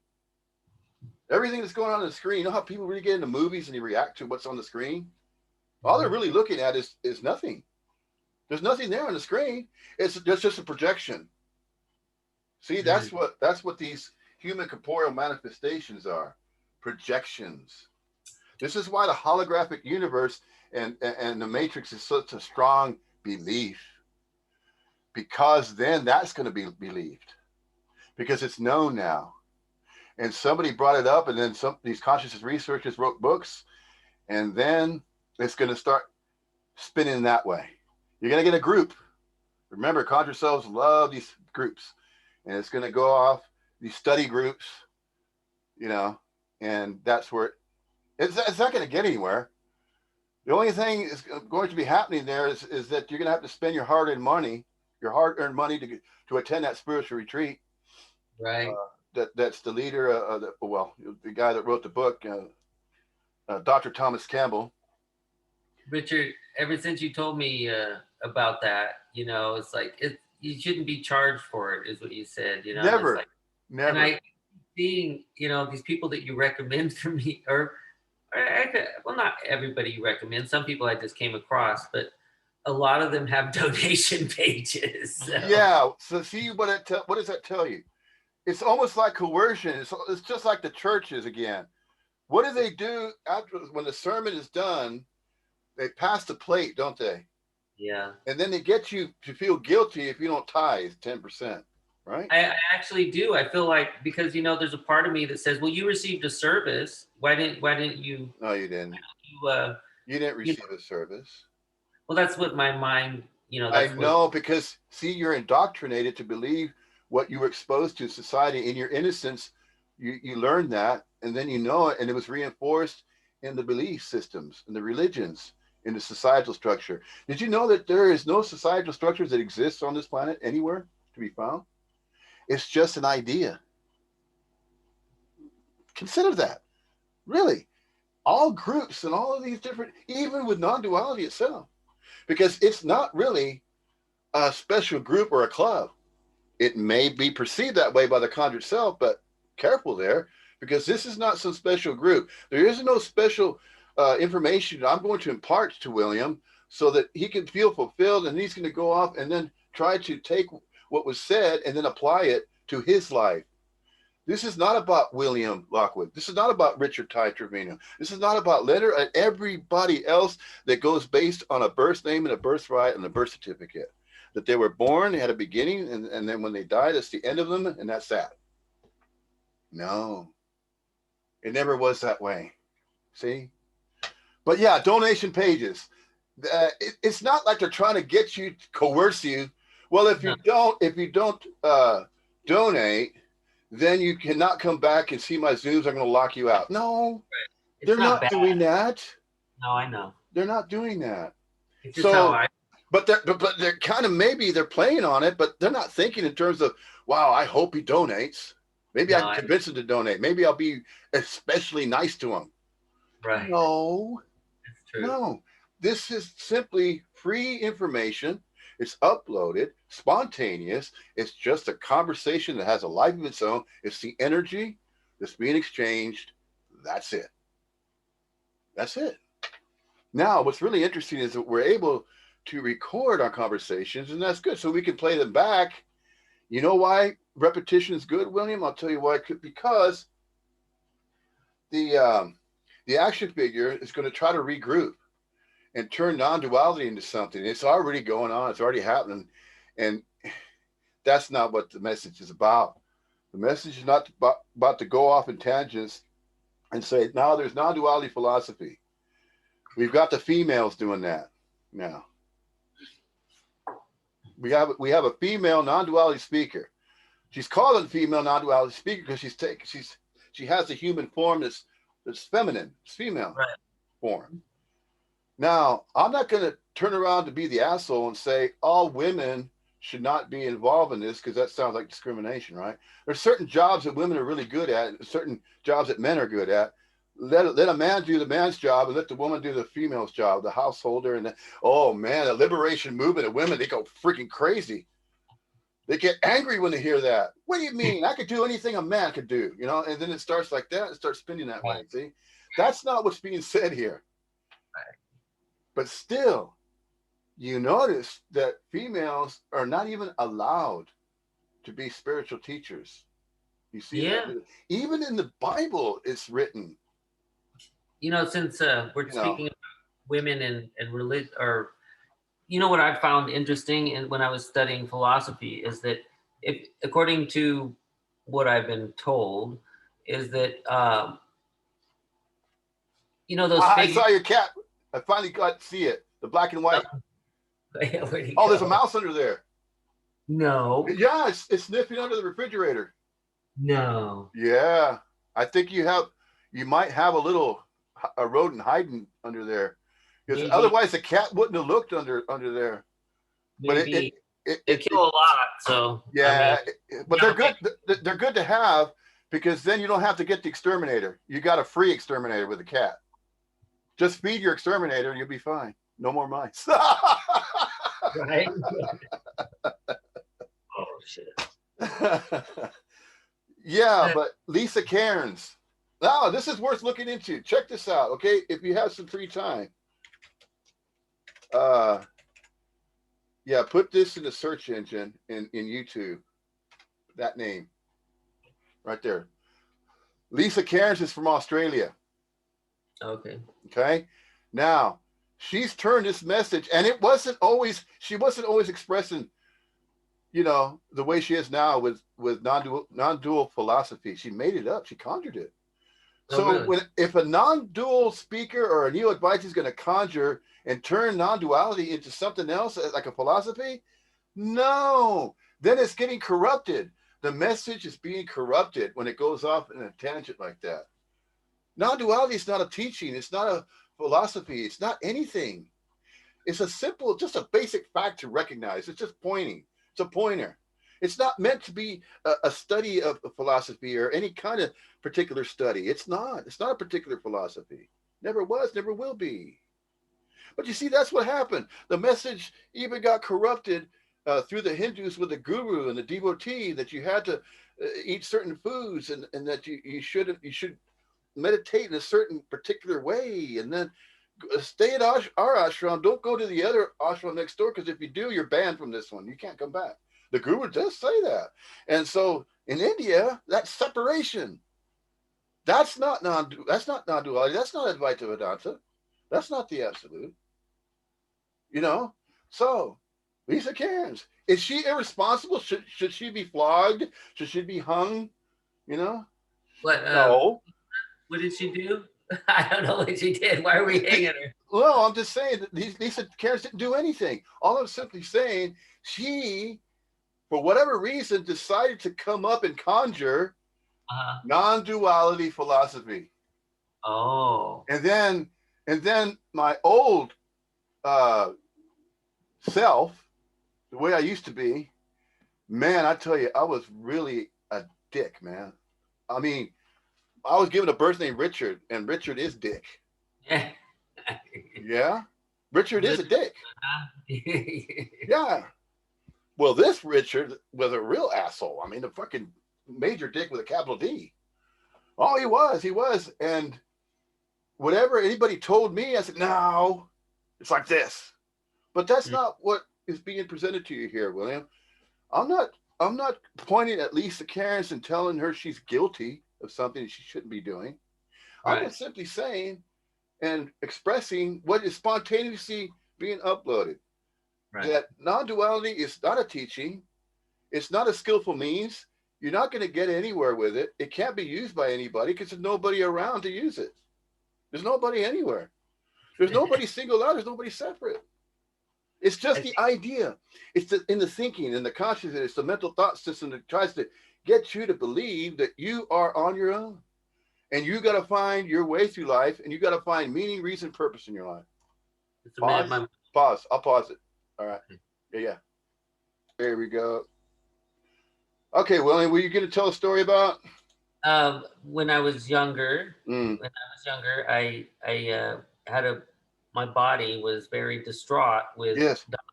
you know, Yeah. and, and so I went kind of like to make give it comfort, I guess you could say, Yeah. by going out into the woods and expressing to my body that you will become part of all this. Your Yes. mother will become part of this tree. You'll become part of the earth, Yeah. and I kind of made that Peace. you know yeah, peace for it, to realize, Yeah. yeah, you might, this might disappear, but Yeah. you'll become all that. Yeah. You'll be dirt, and you'll be the trees, and Yeah. in a weird sense, it gave my at that time I also overcame my fear of the dark, which is weird, but I was walking through the woods in the dark to overcome my fear of the You are dark. facing your fears. Yeah. You face Yeah, so them. Yeah. that was part of it, is death, and Yeah. that's how I rationalized Yeah. dying for my body. That, and Yeah. I still feel that way. That do I Yeah. want to die? Of course I don't. I mean, Nobody does. Nobody yeah, does. Yeah. nothing does really. Yeah. Nobody wants to die. Or nothing. I mean, my plants don't want to die. My cats don't want to die. Bugs Every don't. every living thing has an automated response. It's called instinct to live. To live, right? Instinct to live. Instinct to survive. I know it sounds stupid, but it's No, it's it doesn't. really It's not to me stupid. it's a profound thing. It's like, Yes. I don't Yeah. know why it is. It's not stupid what you just said. It's understandable. I understand what you're saying there, but that's that's just um, entertaining, entertaining that idea. And if it gives you, if it gives the body mind comfort, then that's fine Right. because it doesn't want to feel uneasy. You know, Worthless. yeah, it doesn't want to feel like it's suffering either. So anything that's going on, it seems to be happening with the body, pains, aches, all that. You could travel lighter across that. Now, what that means is that not only will you endure it, but it'll be temporary. It'll pass. Just in a sense, similar to what you may have heard in religious circles, this too shall pass. Yes, I've heard that. In a sense, it's like that. In a sense, because there's a lot of teachings. In a sense, if you were going to look at it as teachings, because he was the figurehead, was referred to as, well, when you say Jesus Christ, that's just given a particular name. But he Right. was really known as the master of justice, teacher of righteousness. And with the Hebrews, he was known as, you know, Yeah, sure. this entitlement. Right. But he also referred to other foes. And teaching in the gospel in the Nag Hammadi refers to these other foes as other races on the planet. So there were all these other races, the Orientals, and all these other branches off from Japan and China, and they turned into Philippines over there, all these other lands. Mhm. Those were the other foes he's referring to. And people in France, Spain, in Russia, Australia, all the different continents and all the other races were included and referred to as other foes. And so, see, in comparative religious studies, if you also look into that and check the connectivity in terms of the history of religions and compare those religions, it's always going to seemingly take you back somehow. And there seems to be the point of origin in India. Mm. in terms of spiritual teachings regarding this message of non-duality, Advaita Vedanta, is that's where the first utterances were shared. When the Siddhis, they're called Siddhis, Sidd. Let me see how's that spelling. I think it's like this. You can actually enter this into a search engine on YouTube, and it'll show you more information about it. Siddhi, I think it's like this. Siddhi, and then put a plural on it. Siddhis, Siddhi, Siddhis, and so they were the ones that imparted the spoken Advaita Vedanta, the spoken Upanishads, Mm. before it was scribed onto parchments and before it was scribed through translating what was spoken into a book form or literary form Right. using the Sanskrit little glyphs, little glyphs of Sanskrit, kind of similar to the Egyptians' hieroglyphics, sort of, and kind of similar to the Japanese writings, you know, the little glyphs, because each glyph contained a sentence in it. It's just a different language. And these languages had frequencies of resonance in them too, based on the utterances that uh, constitutes a living word, which is why, you know, a lot of Christians would say that that's a living word because it speaks to them. And when they refer that to the Holy Spirit speaks to the soul through the information that's conveyed, but it only seemingly happens when it is self inquiry, when it's just that which believes it's alone and separate, and so it reads these living words, and once it reads them, then it feels it feels comfort based on reading. So it's a comfortable message in in the sense of the sources, because it was still the master of justice, teacher of righteousness, was sharing this information, but it got corrupted with all the different denominations that branched off later on. But at one point, it was not corrupted. It was just as pure, if you will, as the word of the Bhagavad Gita and Upanishads. It was untainted. And there was no guruing going on yet. No guruing, no devotee, no rituals, no mantras, no having to eat white rice, or be a vegetarian, Wait, and then practice a certain meditative practice, just like the prayers. You have to say 10 Hail Marys through the Catholicism, like that. Yeah, yeah, yeah. You're about to say something. I know you. yeah, I know. Go ahead. I've Go ahead. realized it about myself. Say it. Say What it. is Say it. what is Say rice? it. You said the rice thing. I've only heard it mentioned before this as like the only thing I know about rice is they throw it at weddings. So I mean, That's good. That's funny. I like that. Throwing rice at weddings. But mhm. it's not too good for the birds though. I Oh, understand that they eat the rice, they implode. oh, because it expands. Yeah, that's why they banned rice throwing. It's artificial now, where it doesn't harm the birds. But they didn't find that out until the first weddings that were held, and that was a ceremony. Throwing rice was kind of like confetti, sort of. Right. So now they're throwing confetti instead of rice. They didn't realize it's going to hurt the birds that might try to eat the rice, and they It, did. And there were imploding birds and carcasses flying that were falling from the sky. I know it's not funny. I'm I sorry. know it is kind of funny. Yeah, you're picturing it like a cartoon. So yeah, I Yeah. mean that's the way I see things. No matter how devastating it might be, I always put a cartoon overlay on it, and then it's not so bad. You Yeah. see. So no matter how dreadful something may appear, Yeah. it really isn't exclusively dreadful like that. That's why you hear even Tony Parsons has been asked before in his satsangs.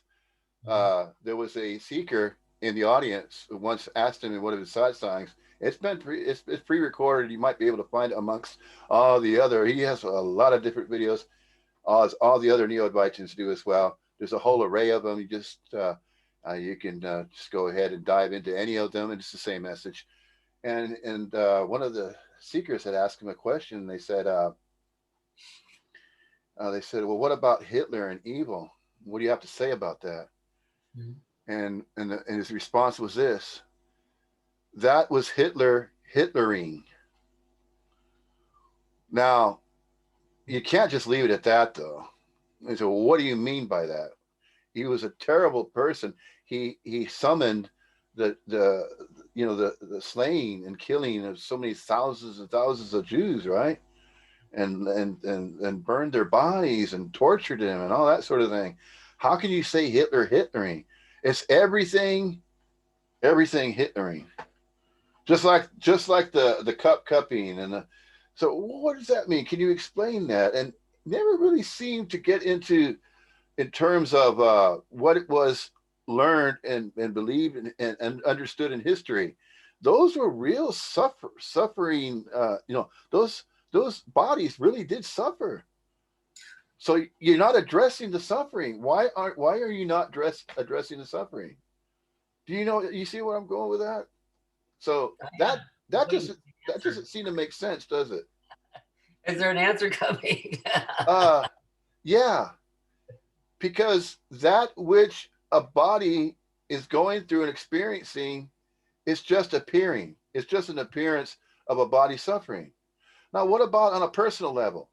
Well, yeah, if that suffering is taken personally and saying, oh man, but we don't know. We have no idea. We can't know. It's not known what was going through the mind and what happens to that energy when it passes away, just like everything else dissipates and passes away and entrophies Right. eventually. But if the appearance of a life is taken through an accident, and some people call it acts of God. How could Right. that be an act of God if somebody's dying in some way? Doesn't seem like it makes sense there, does it? Oh, Oh, it almost sounds like, why does God allow suffering? there you Question. go. Exactly. So if it is suffering, I've even heard some Christians say, "Well, that's the will of God." Well, why? Mm. How could that be the will of God? So, for a person to experience suffering, well, Jesus Christ died for all our sins, so no matter what suffering goes on, it's okay.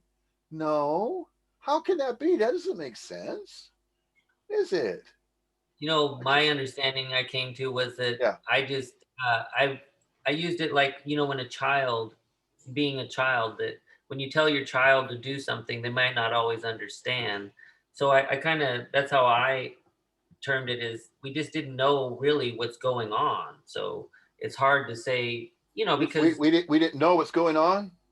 yeah, in Yeah, the grand scheme of, it might seem like death, but I wasn't really thinking like that. But yeah, plan, then you don't really know what's basically going on. I mean, like, it seems like it's eternity or painful, but you know, uh, when you're grounded to your room when you're a child, for an example, it feels like forever, and you don't might not understand the punishment or the reasoning. But there's a parent that hopefully isn't doing it to be torturous. But that was my way of yeah. rationalizing You're that. rationalizing, right? Well, Yeah. in the innocence of a child, it doesn't understand rewards or punishments. Mm. So this is kind of how the conscious self is reinforced to believe that if I focus on doing what my parents tell me to do, I'm going to be rewarded for it. Right. And if I do something they don't like and it's Punch. wrong in their eyes, I get punished for it. Grab the belt. Yeah, but then why would that be applied to an entire congregation of a church? The same idea. Was this handed down to every single family in the future to be that way, to interact with the family that way, with the parents? Yeah, they say honor thy mother and thy father. And pray that their days be long. Yeah, so that's okay. There's nothing wrong with that. But what about if some kind of alleged demon needs to Mm. be exorcised and it's taking over the body of a, let's say, a virgin, and she's studying the Bible and she's going to church, and all of a sudden she starts convulsing, and Mm-hmm. and her body starts contorting all of a sudden. And so science is going to say, well, that's some kind of condition happening in that body. Right. Yeah, there's some kind of condition going on there, and it also could be not just bodily effect. There could be a tumor in the brain causing the body to contort like that, and Mhm. it could be that that's happening. So it's really interesting if we look at the history of science. If we look at the history of science, where um, they're referring to mental illnesses and schizophrenia and that kind of thing. I mean, uh, these were thought to be improvements in the medical field. These were thought to be new discoveries to help these people instead of drilling holes in their head. Remember Because they used to, that's right, to release the evil spirit out of the head. They believed if you drill the hole, then the evil spirit will leave the body, right? like Yeah, leech, yeah, same kind of thing. They suck the poison out, yeah, but in a different sense. yeah. But look how far we've come. I'll give you another example, and let's stay on this. Well, we don't have to stay on it, but this is what's coming through now. The conversation is going in this direction now. Again, it's just entertaining. True. What apparently appears to have happened. So I'm talking about in a general consensus across the board, a certain Mhm. time periods in the history of the earth and this version of it. Salem, Massachusetts, for instance, Yes. and in United States there was the New England states, the 13 colonies, right? Yes. And right then, around the 16th century, and it was 1776 when, right, Uh, Constitution, right, yes. all that, the Bill of Rights.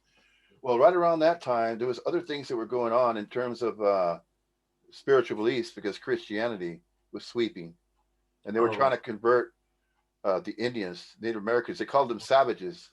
That yeah. I know. they needed to be baptized. Did you know they actually they used genocide on them? Yeah, I know it's terrible. It's no different than what Hitler did. So, if we're going to I get heard. back to Hitler, let's see other examples of other Hitlers. Yeah. There you go. But on a smaller scale, maybe. Hitler would I just happen to be on a large scale. I heard that he used that. I don't know if it's true, but I heard that he studied that our dealing with the Native American people, are being the government dealing with the American people, and then there's Mussolini, Hitler. Who was before those two? There was another tyrant, right? The Yeah, they're dictators and tyrants. Yeah, but the point is, they're not very nice people at all. They right, don't they don't they don't have good intentions for other human beings. And or what Hitler's objective is, he wanted to have the master race. You right, see, he was a certain race, and he believed that it should encompass the entire planet. No different than what happened and came out of Pakistan with the terrorists, because they yeah. were following what other religious? They were following Islam. They were following what's in the Quran, and in the Quran refers to Their interpretation. infidels. We must get rid of the infidels. Oh, So, so those are radical religious people. Well, there were radical religious people at a time during the Inquisitions and things like oh that. hell And yeah. There's yeah, yeah. yeah, There's I don't think Muslims are any worse than any other religion, to be yeah, honest. yeah. You can look at it this way: there's good and bad in every race. Yes, and Yeah. well, I won't say there's good and bad in religions, but I mean they do have their benefits, I guess. Well, if we're Religion. going to look in terms of what we can study in terms of duality, because that Mhm, is dual. mhm. It's a dual nature that the conjured self gets together in groups and then they have agreements, and that's what that was when the Constitution was, Yeah, and the writ and the you know no. um, the Bill of Rights, the Fifth Amendment, and all that. Yeah. So these were documents that were thought to be followed, and they should be followed, and that's how they established the new America, the 13 colonies. And then, so they brought all their spiritual beliefs, they brought Christianity, and they thought that the savages needed to be saved because of their beliefs. But the Native Americans were already warring with each other anyway for territory rights. There were different tribes: Cherokee, Comanche, Yeah. Apache, War. Hopi, Mohawks, all the different tribes. They Mhm. already had their structure, they had their lands, but along came the Europeans. They had plans for that land. They Yeah. started with the 13 colonies. Now, the Ownership. That's yeah, what they yeah, had. the Queen of England at that time, and to this day, owns the property to this day of the 13 colonies. Everything that's on that land, all that real estate, all the cities and towns belongs to the royalty, comes back here.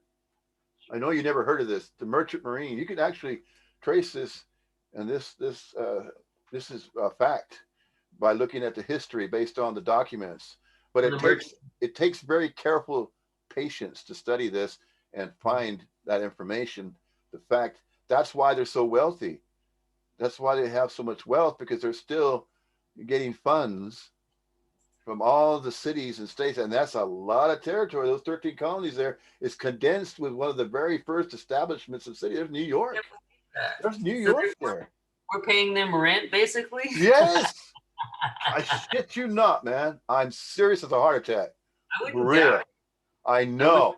But if the Americans knew this, but they won't believe it. But if they Right. knew about it, then they would think, well, why?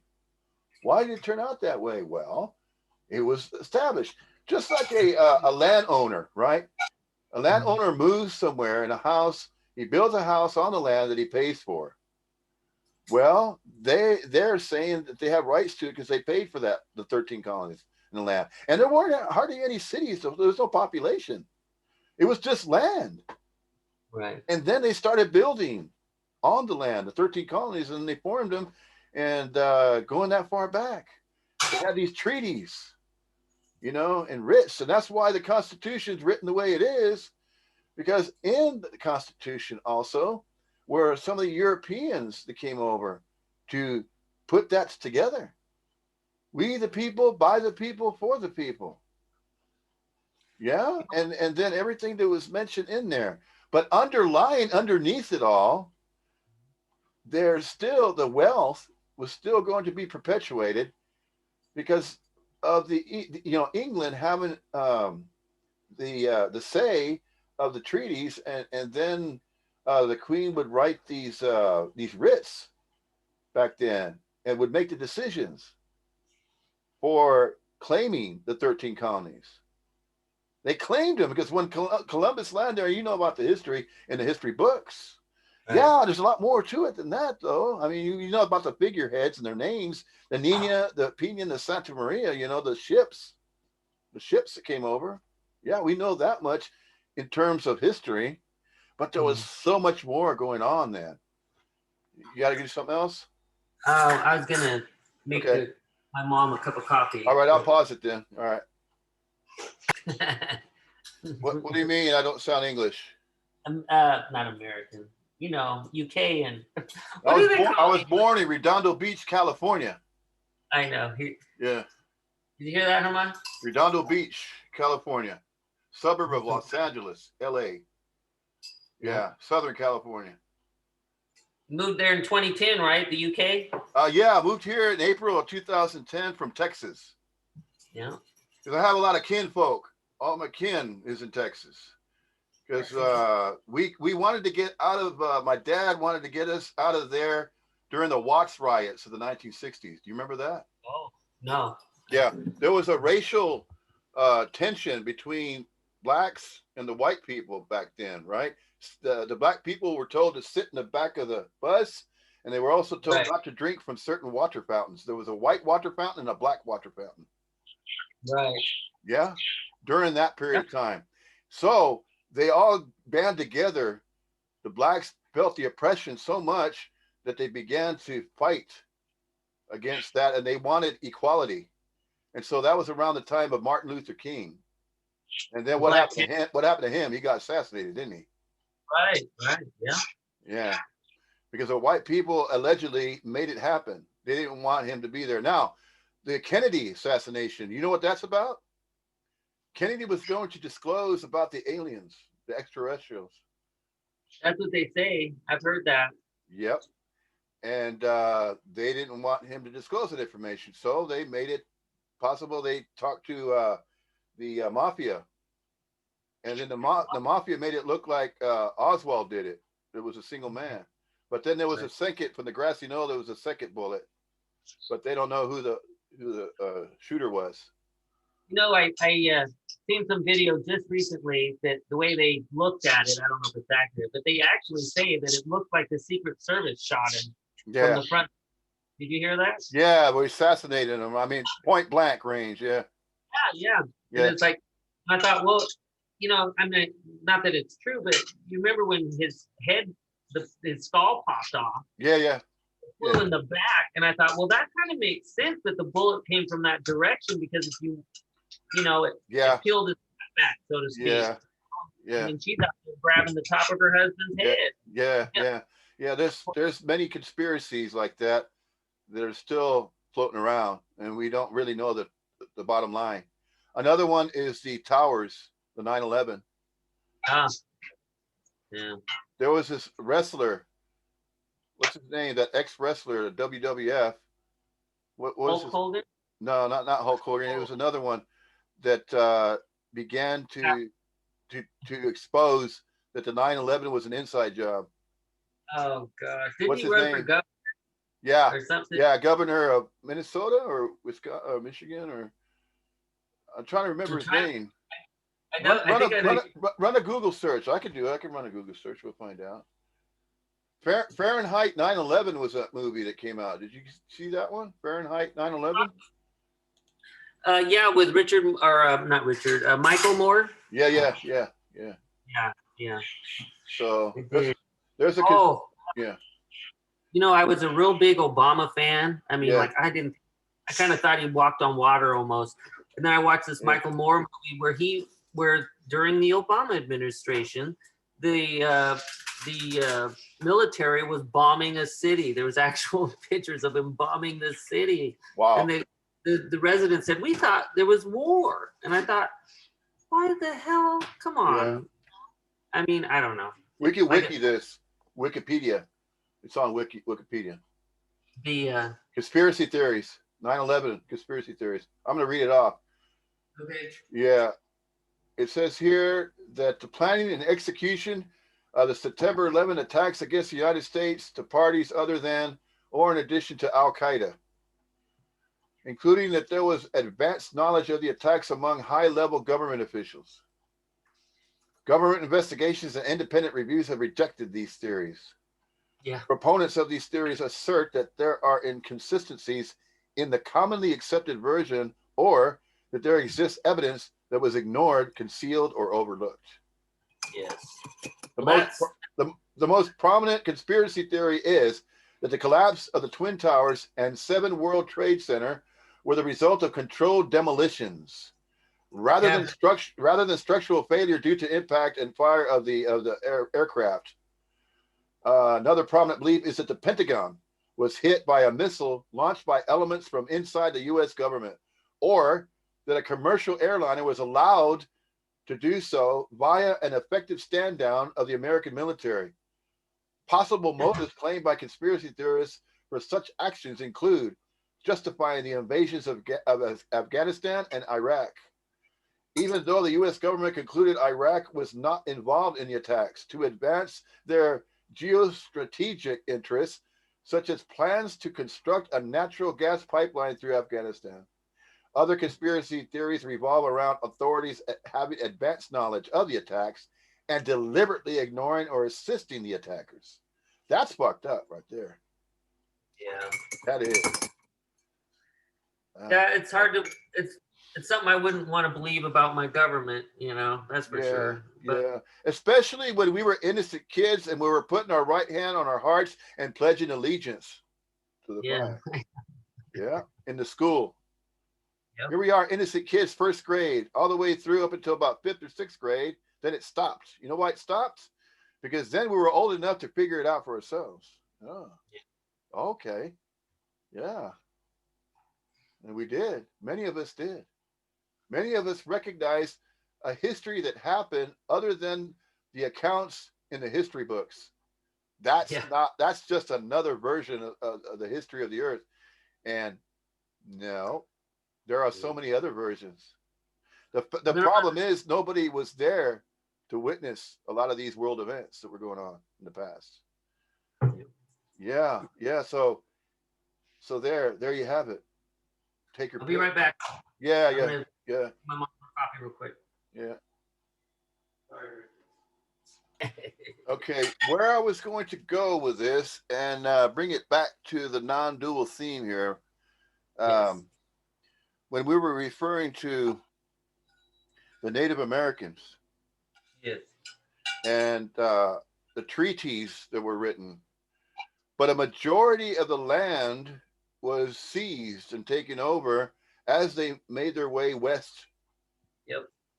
And so when that was going on, we also had, which also ties in to my ancestral tree, which I'm about to bring up here.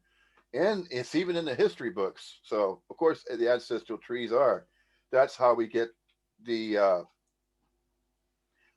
that's how we get tracing our surname, and the surnames go back that way, and that's how we do it.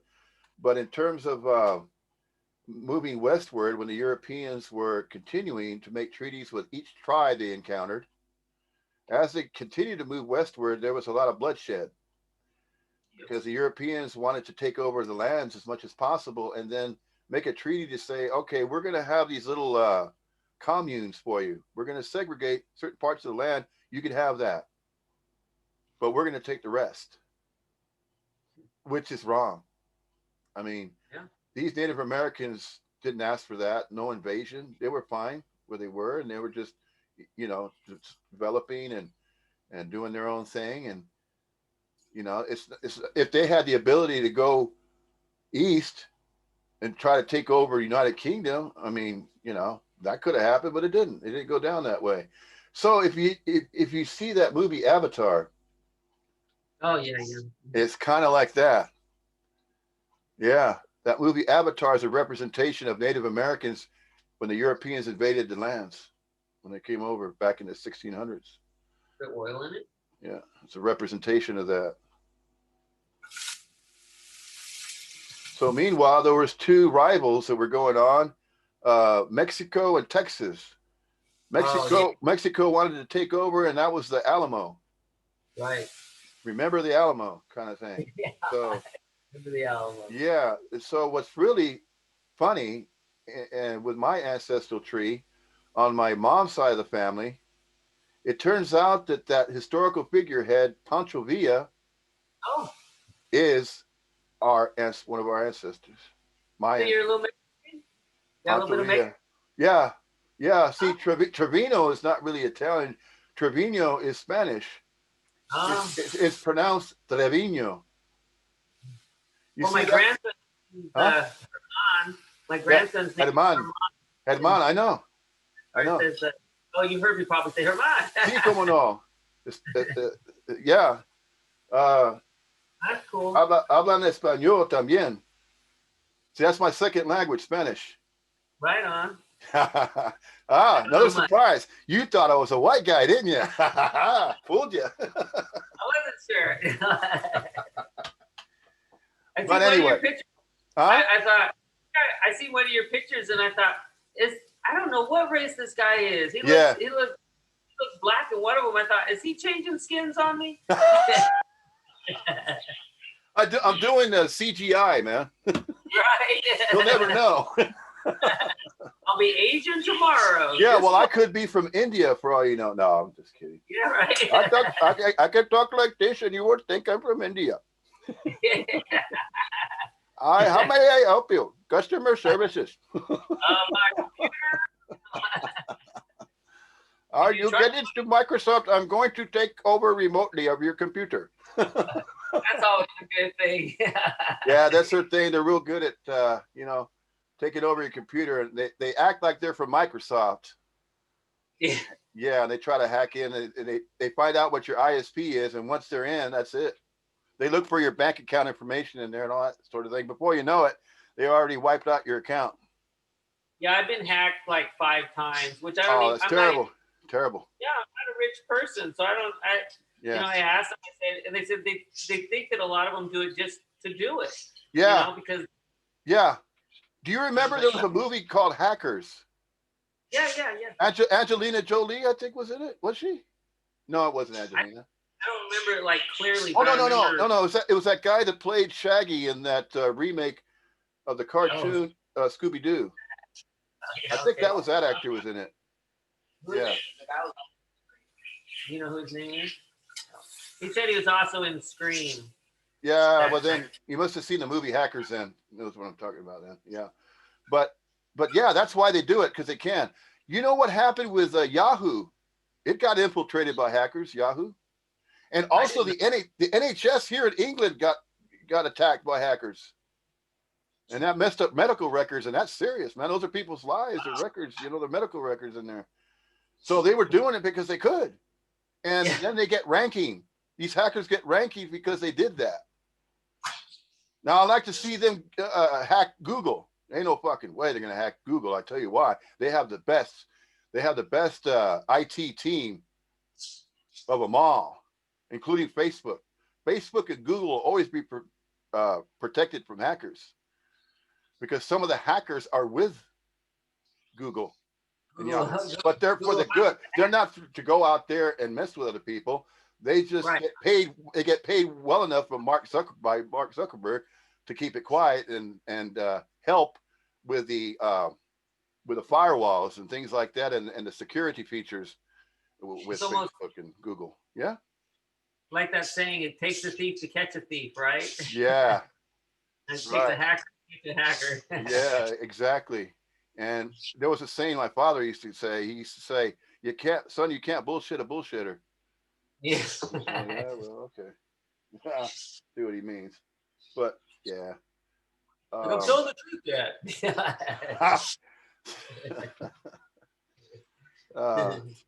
My mom used to have a lot of parakeets, budgies like that. Parakeets. Oh, yeah. That's why I get on my phone and use my headphones, because I got, what is it, 7 of them? Yeah. He wanted a bird, and his sister wanted one. Yeah. Boy and girl. Yeah. Now, there's a Welsh band here in England back in the 1980s by the name of Budgie, and the album cover has parakeets on it. Yeah. And one of them shows like a parakeet body at the top with a head, and then it's on on horseback, and that's an album cover. It's the album called Bandolier, and the name of the band is Budgie. So that was their kind of a mascot. That was the theme of the band, Budgie.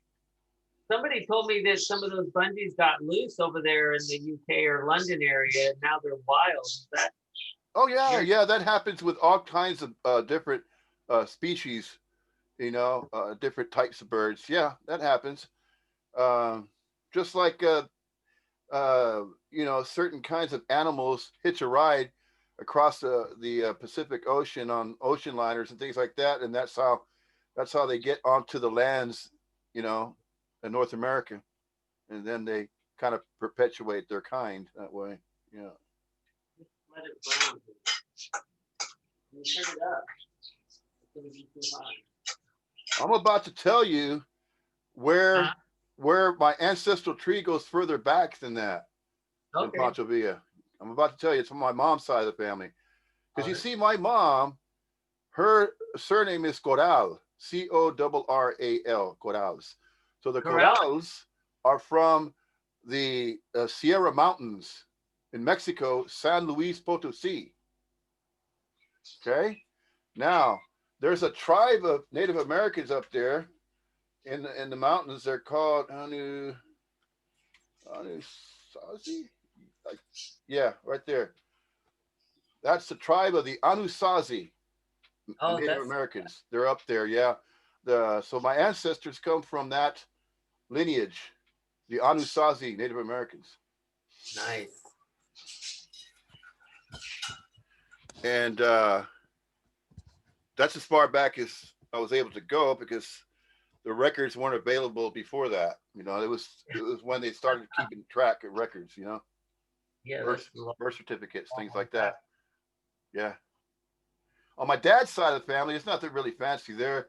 Uh, he was born in San Benito, which is considered on the American side. San Benito is there in the lower Rio Grande Valley.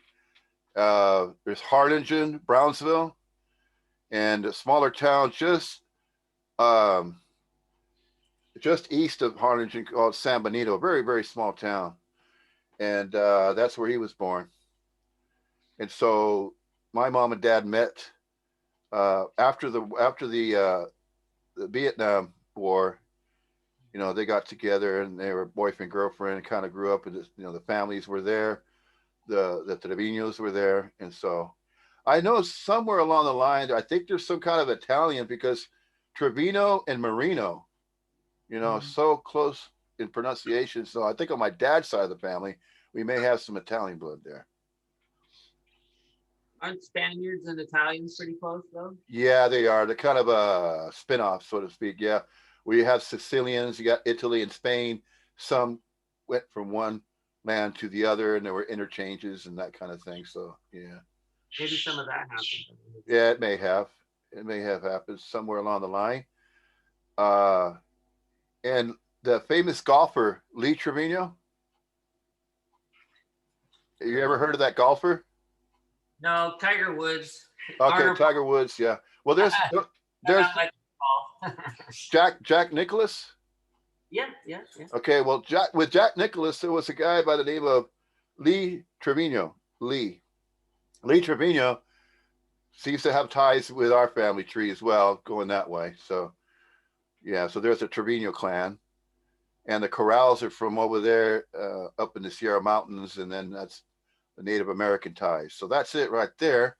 But in terms of family trees, you know, and I think that's where I got all my natural interest in all things unusual and the paranormal and UFOs and stuff like that. I think it stems from the Anusazi's ability to be one with the earth and herbs and the idea of grandfather's spirit, and Mother Earth and that kind of thing, where they weren't exactly worshiping deities or anything like that, but they saw nature as a family and they understood the cohabitation. A lot of Native Americans kind of had these viewpoints, perspectives. You had the Hopi tribe as well. Oh Uh, yeah.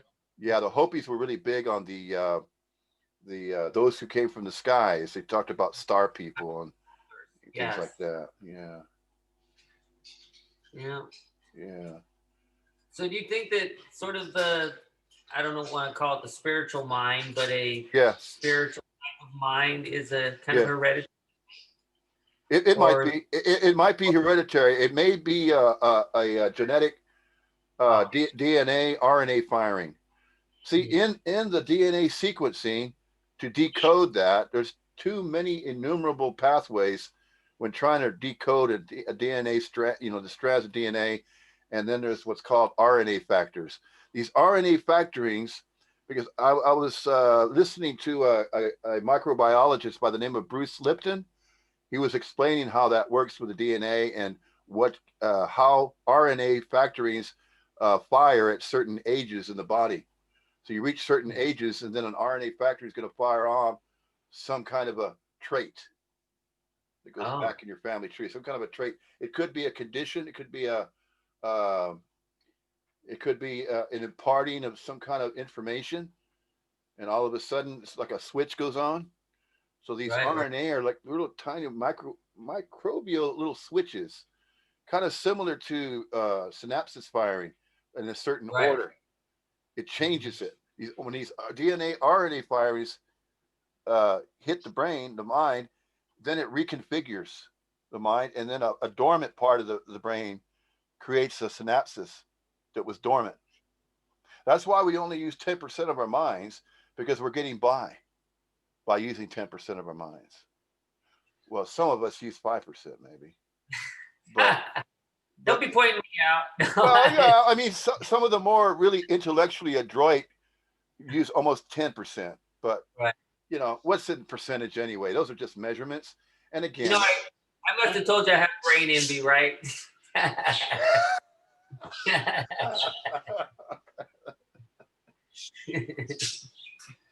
we gotta throw humor in this, man. We can't be too serious. We can't take ourselves so seriously. We shouldn't have to. It's not that we should or shouldn't. It's just, you know, we're trying to make sense of all this, and there isn't. We're trying to find meaning. We're not going to find any meaning, reason, or purpose. It's just apparently appearing to be whatever arises. So Yes. we're just simply going based on information that's available, right? If it's readily available and we come across it, then oh, look, it's snowing. You come here and say hi to William. My wife goes, I look a mess. I don't want to go in the camera. She you know hasn't how, seen me. no, you know how most women are, where they're really on their looks. And they want to look just right, special before they get a picture. They want that glam shot. Yes. That selfie. Yeah. Yes. Get their duck. Huh? I said, get the duck lips. Oh yeah, the little pouty thing. That's going Yeah, a little too far, though. Come on now, I that's not just joke. necessary. You know what? Speaking of that pouty lips thing, Meg Ryan ruined her face because of that. Oh, She got surgery. She didn't have to do that, but she ruined her face. She wanted the fuller lips, right?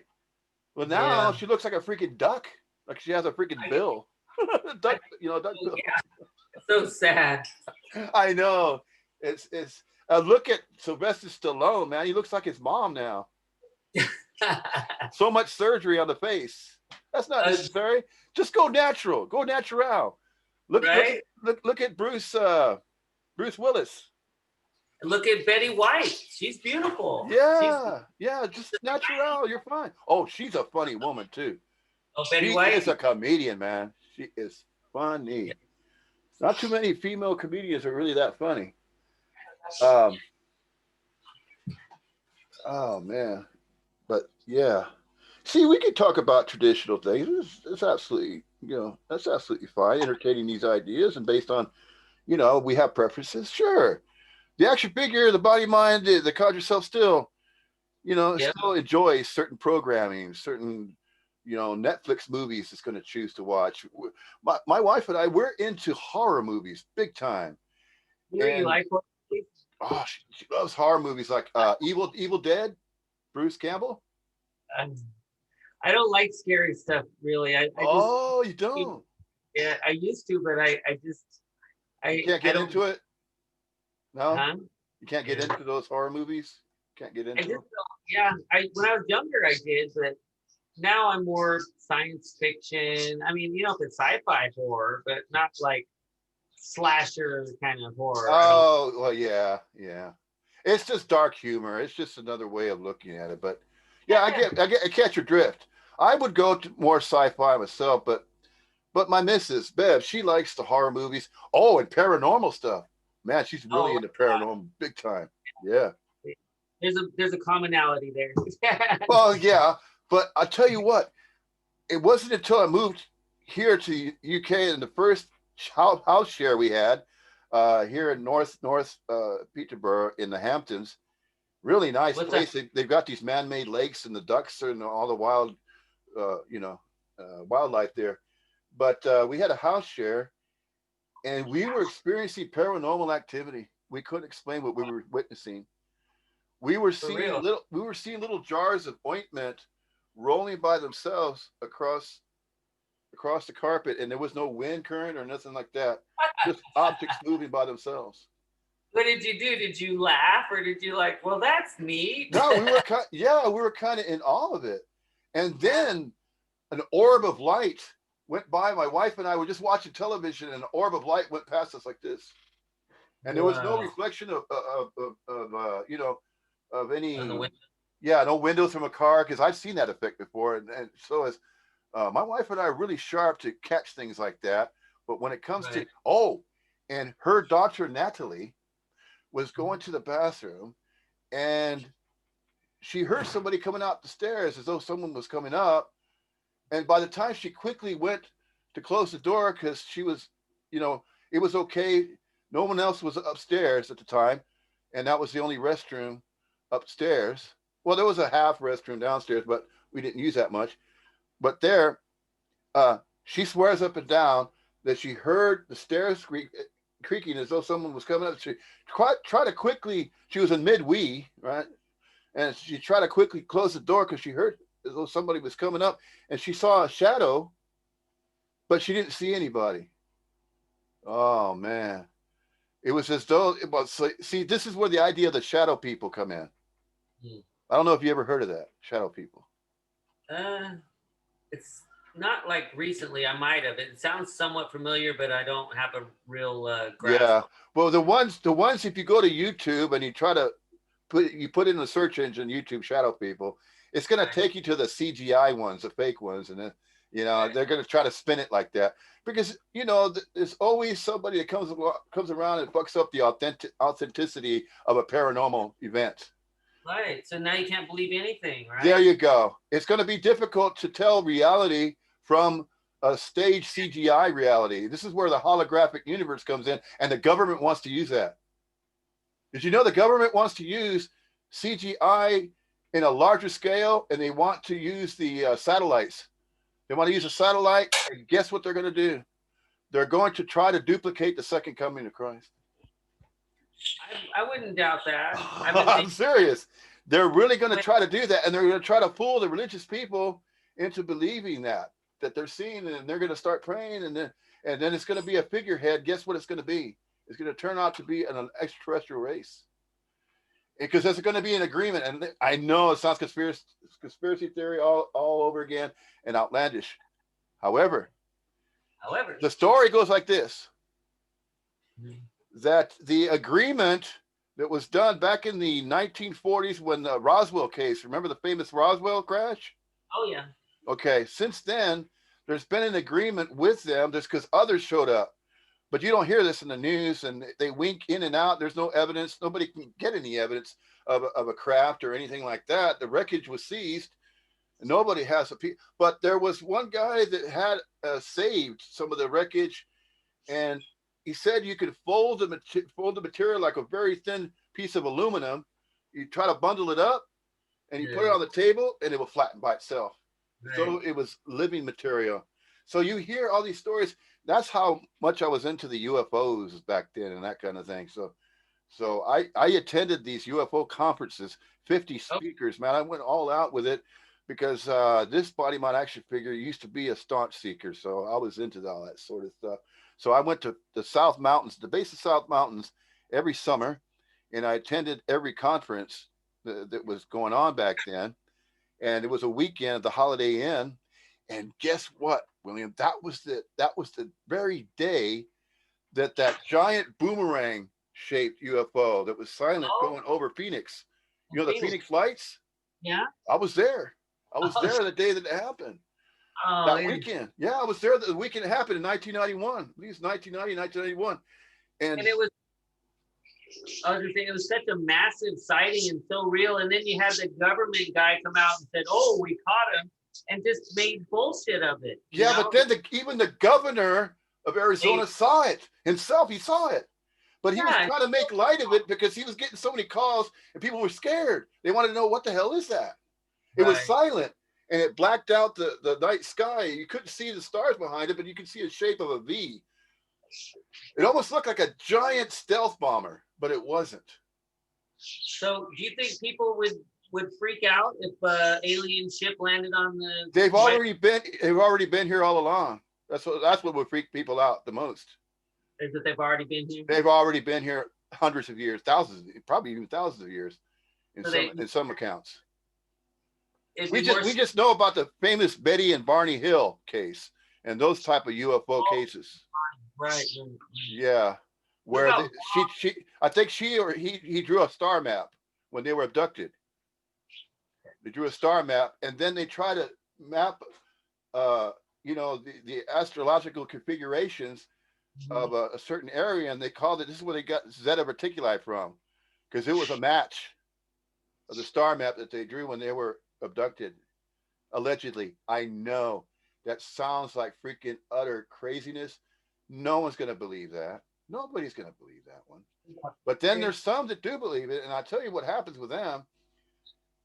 They turn out to be the ones that were part of the abductees. There is a whole other underground movement where it's so concealed, and the reason why it's secretive because it would cost them their jobs or their pensions, so they keep it quiet. Especially the guys in the military, colonels, and generals, and these guys. But recently, it's been released through the Freedom of Information Act about all the abduction cases and some kind of agreement, an intergalactic agreement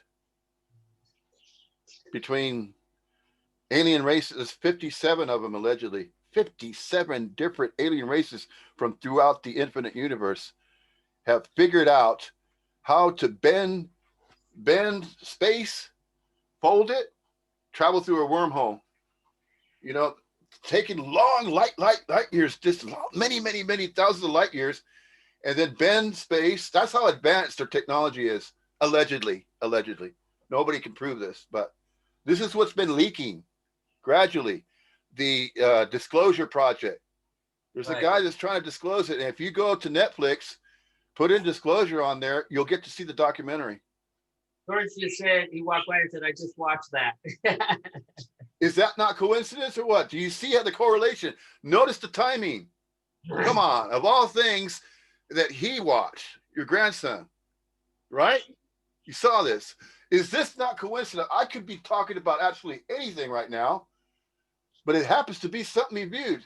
So you see, when these synchronicity moments, I call them synchronicities. Yeah. When these things are happening, they're happening spontaneously and they're not planned. There was no way I was going to plan to talk about this right now. And then your grandson hearing it? No, Huh? no. Some people will think that's destiny and fate, but it's not. It's more than that. It's the universe speaking to us. The universe is speaking to us right now. I know that sounds crazy. There's a reincarnation boy that's from Mars. Oh yeah, did you see? Reincarnated from Mars. Did you hear about that boy that's reincarnated supposedly from Mars? Yeah, he's got the eyes that look kind of alien-like. They're a little bit, off the kilter, where they're bended a little like a gray. They're kind of up like this, and he has white pale skin. Yeah, I saw that. Yeah, I'm still fascinated by stuff like that. I still follow it. I look into it. I go to Slapped Ham. I don't think that any of that contradicts non-duality myself. Because anything's possible to manifest and appear. Exactly. That's exactly right. Anything it's all part of it. Yeah. Nothing is left out. Nothing is singled out. Whatever arises is going to arise anyway. Is you can call it whatever you want. See, that's why Jim Newman said dirty underwear the other time. But see, you can call it anything else, because why? The conjured self has a habit of labeling absolutely everything. The conjured self wants to categorize because it lives in a world of dualism, duality. It always wants to put everything into a certain definition category and then say, well, okay, the UFOs belong to a certain race. Let's find out what they are. And then it's always naming. And then somebody wants to claim the name. And then the physicist wants to come up with a theory, because what is it after? The Nobel Prize. It wants to make a name of itself, that person. So it wants to say, I'm the first one to discover this particular theory of physics. About black holes and black matter, dark matter, and all these things that you start hearing about, and see, somehow, for some reason, those that have ancestry going back to Mexico, and the Native Americans, there's somehow some kind of DNA that might be firing. They call it junk DNA. I don't think it's junk. I really don't think there's no such thing as junk DNA. In fact, I would go so far as saying that's DNA that's ready to fire when an extraterrestrial race is going to get you to notice it and see them from another higher dimension, or whatever you want to call it, hyperdimensional.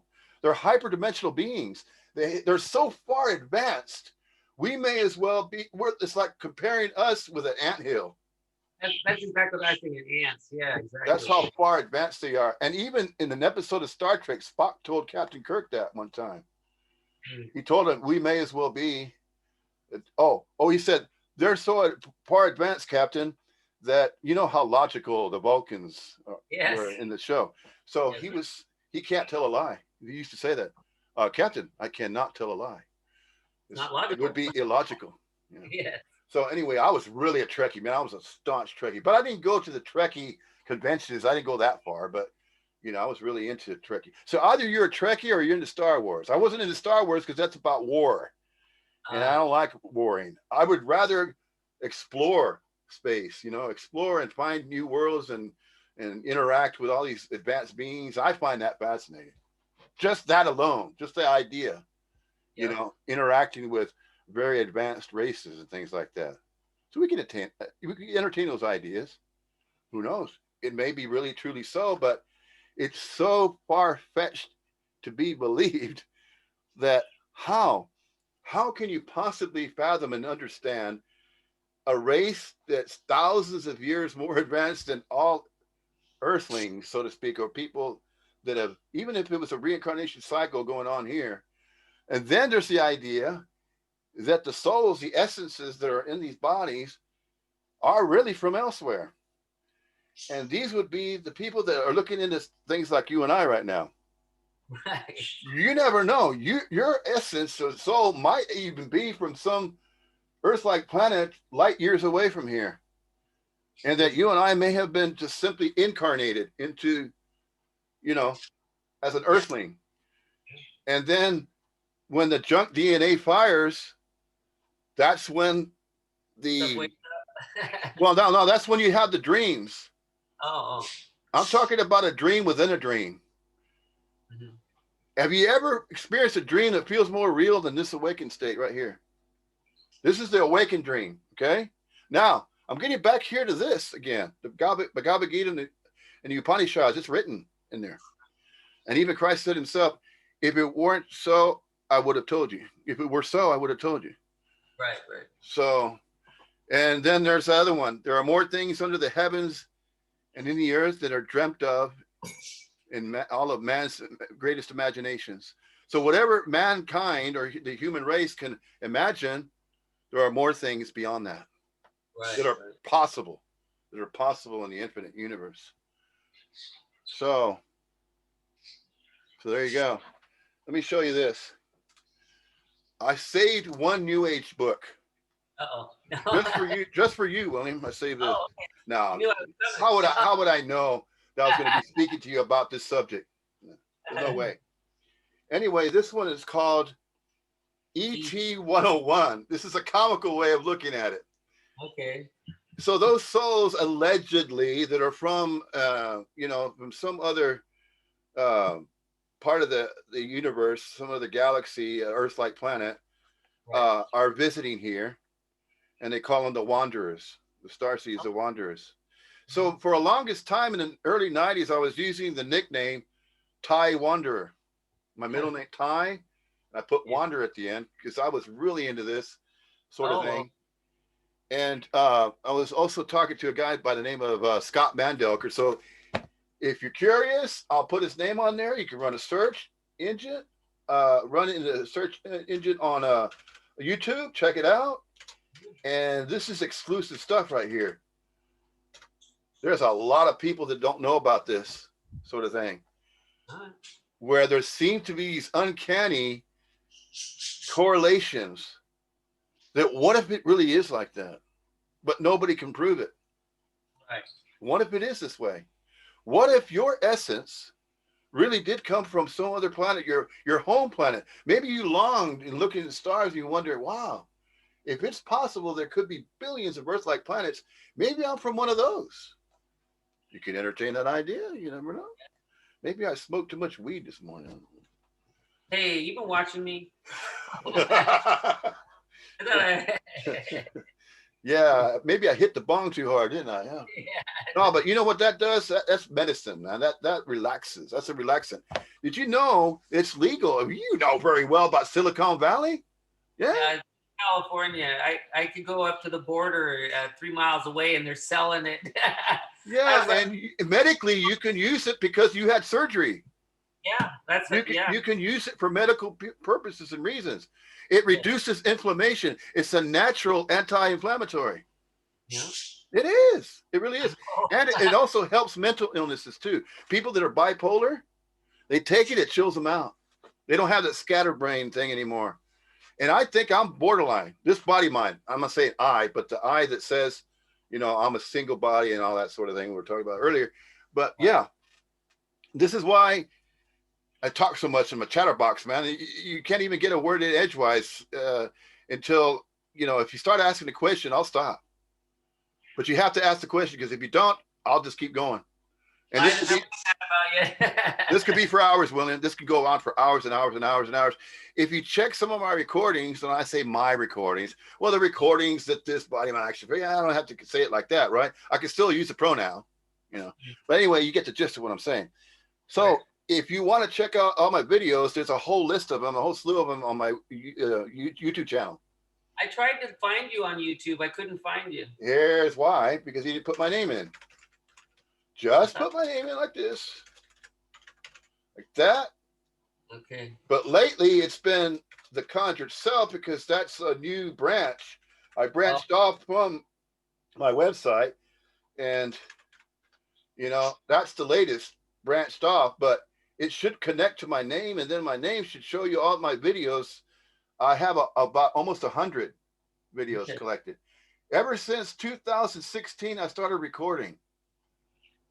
And I began to do this solo.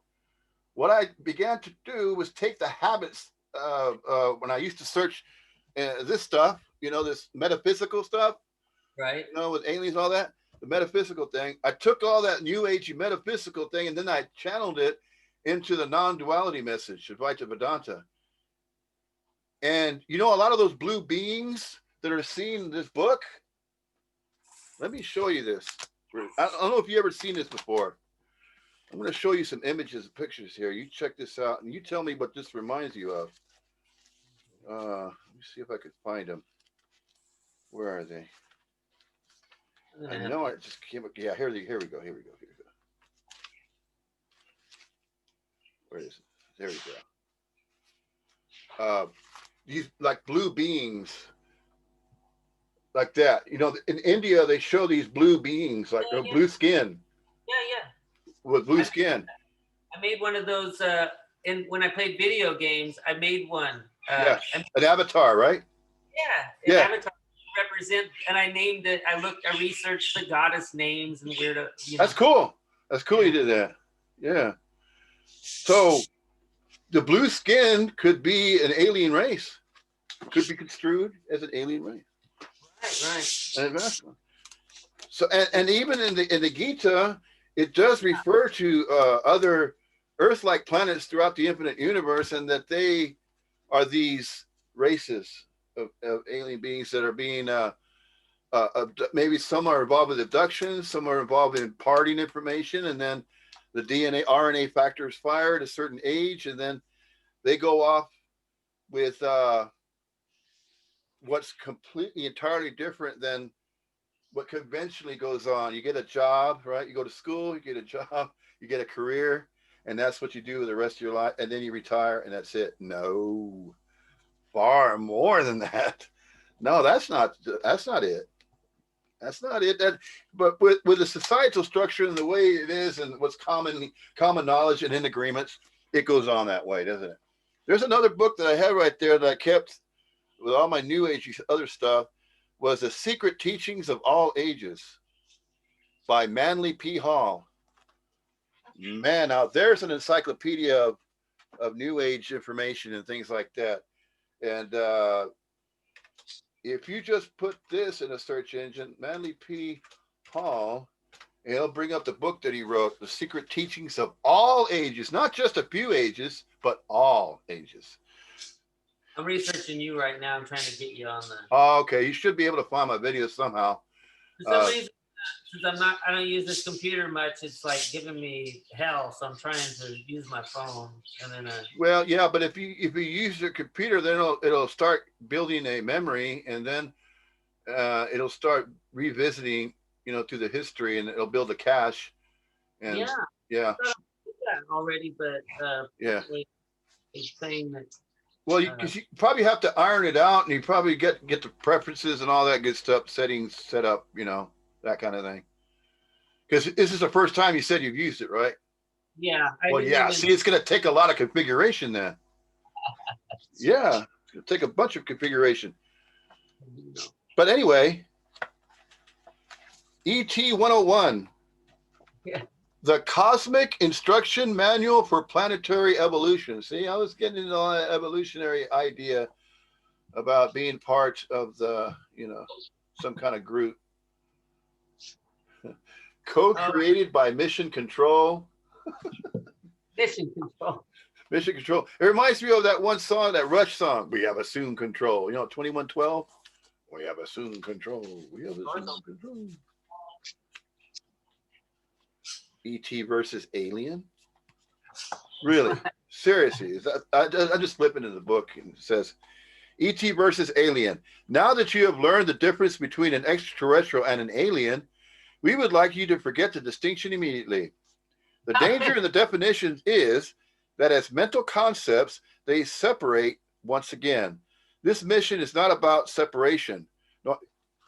Uh-oh. See? All over again. There you go. To the beginning. See, there's a little bit of this non-duality message everywhere you turn.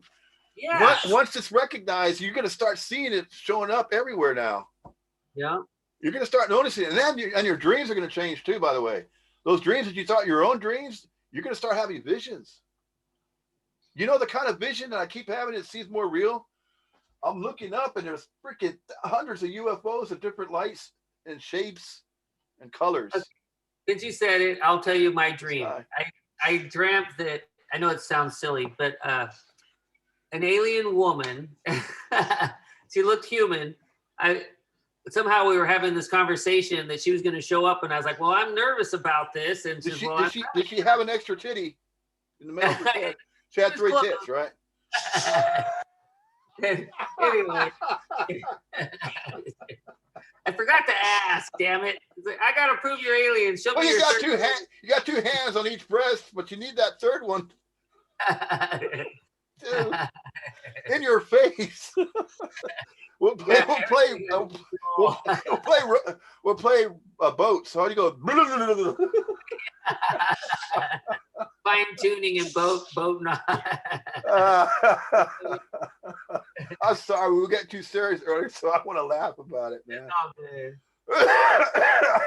You got to understand, Willie. My sense of humor is sarcastic, and it just works. I mean, and my wife Bev, she's very, very witty, but a British, a Welsh kind of very unique brand of wit. Man, I'm telling you, if you visited us to spend a weekend with us, man, it would be nothing but laughter. Laughter. We'll be telling you all kinds of jokes. What? We'll be telling you all kinds of jokes, man. We would be mentioning all kinds of jokes, man, but not just that lame one I told you about the bicycle leaning against the fence. No, we can tell you a lot better ones than that. Yeah. But anyway, it's all interconnected. It's all the same. Doesn't matter what's conjured. Whatever arises, that's fine. Whatever arises. I'm trying to make another cup of coffee. Yeah, but I tell you what, let's go ahead and call it a day, if that's all right. Can we? Yeah. Yes, I've had a good visit, I guess you could say. Yes, it was very good. So till next Sunday, perhaps. Yeah. Yes, sir. We'll see you then. Yeah, if you want to chat, whatever, anytime you want to chat, we'll communicate in the Facebook if you'd like. That's just fine.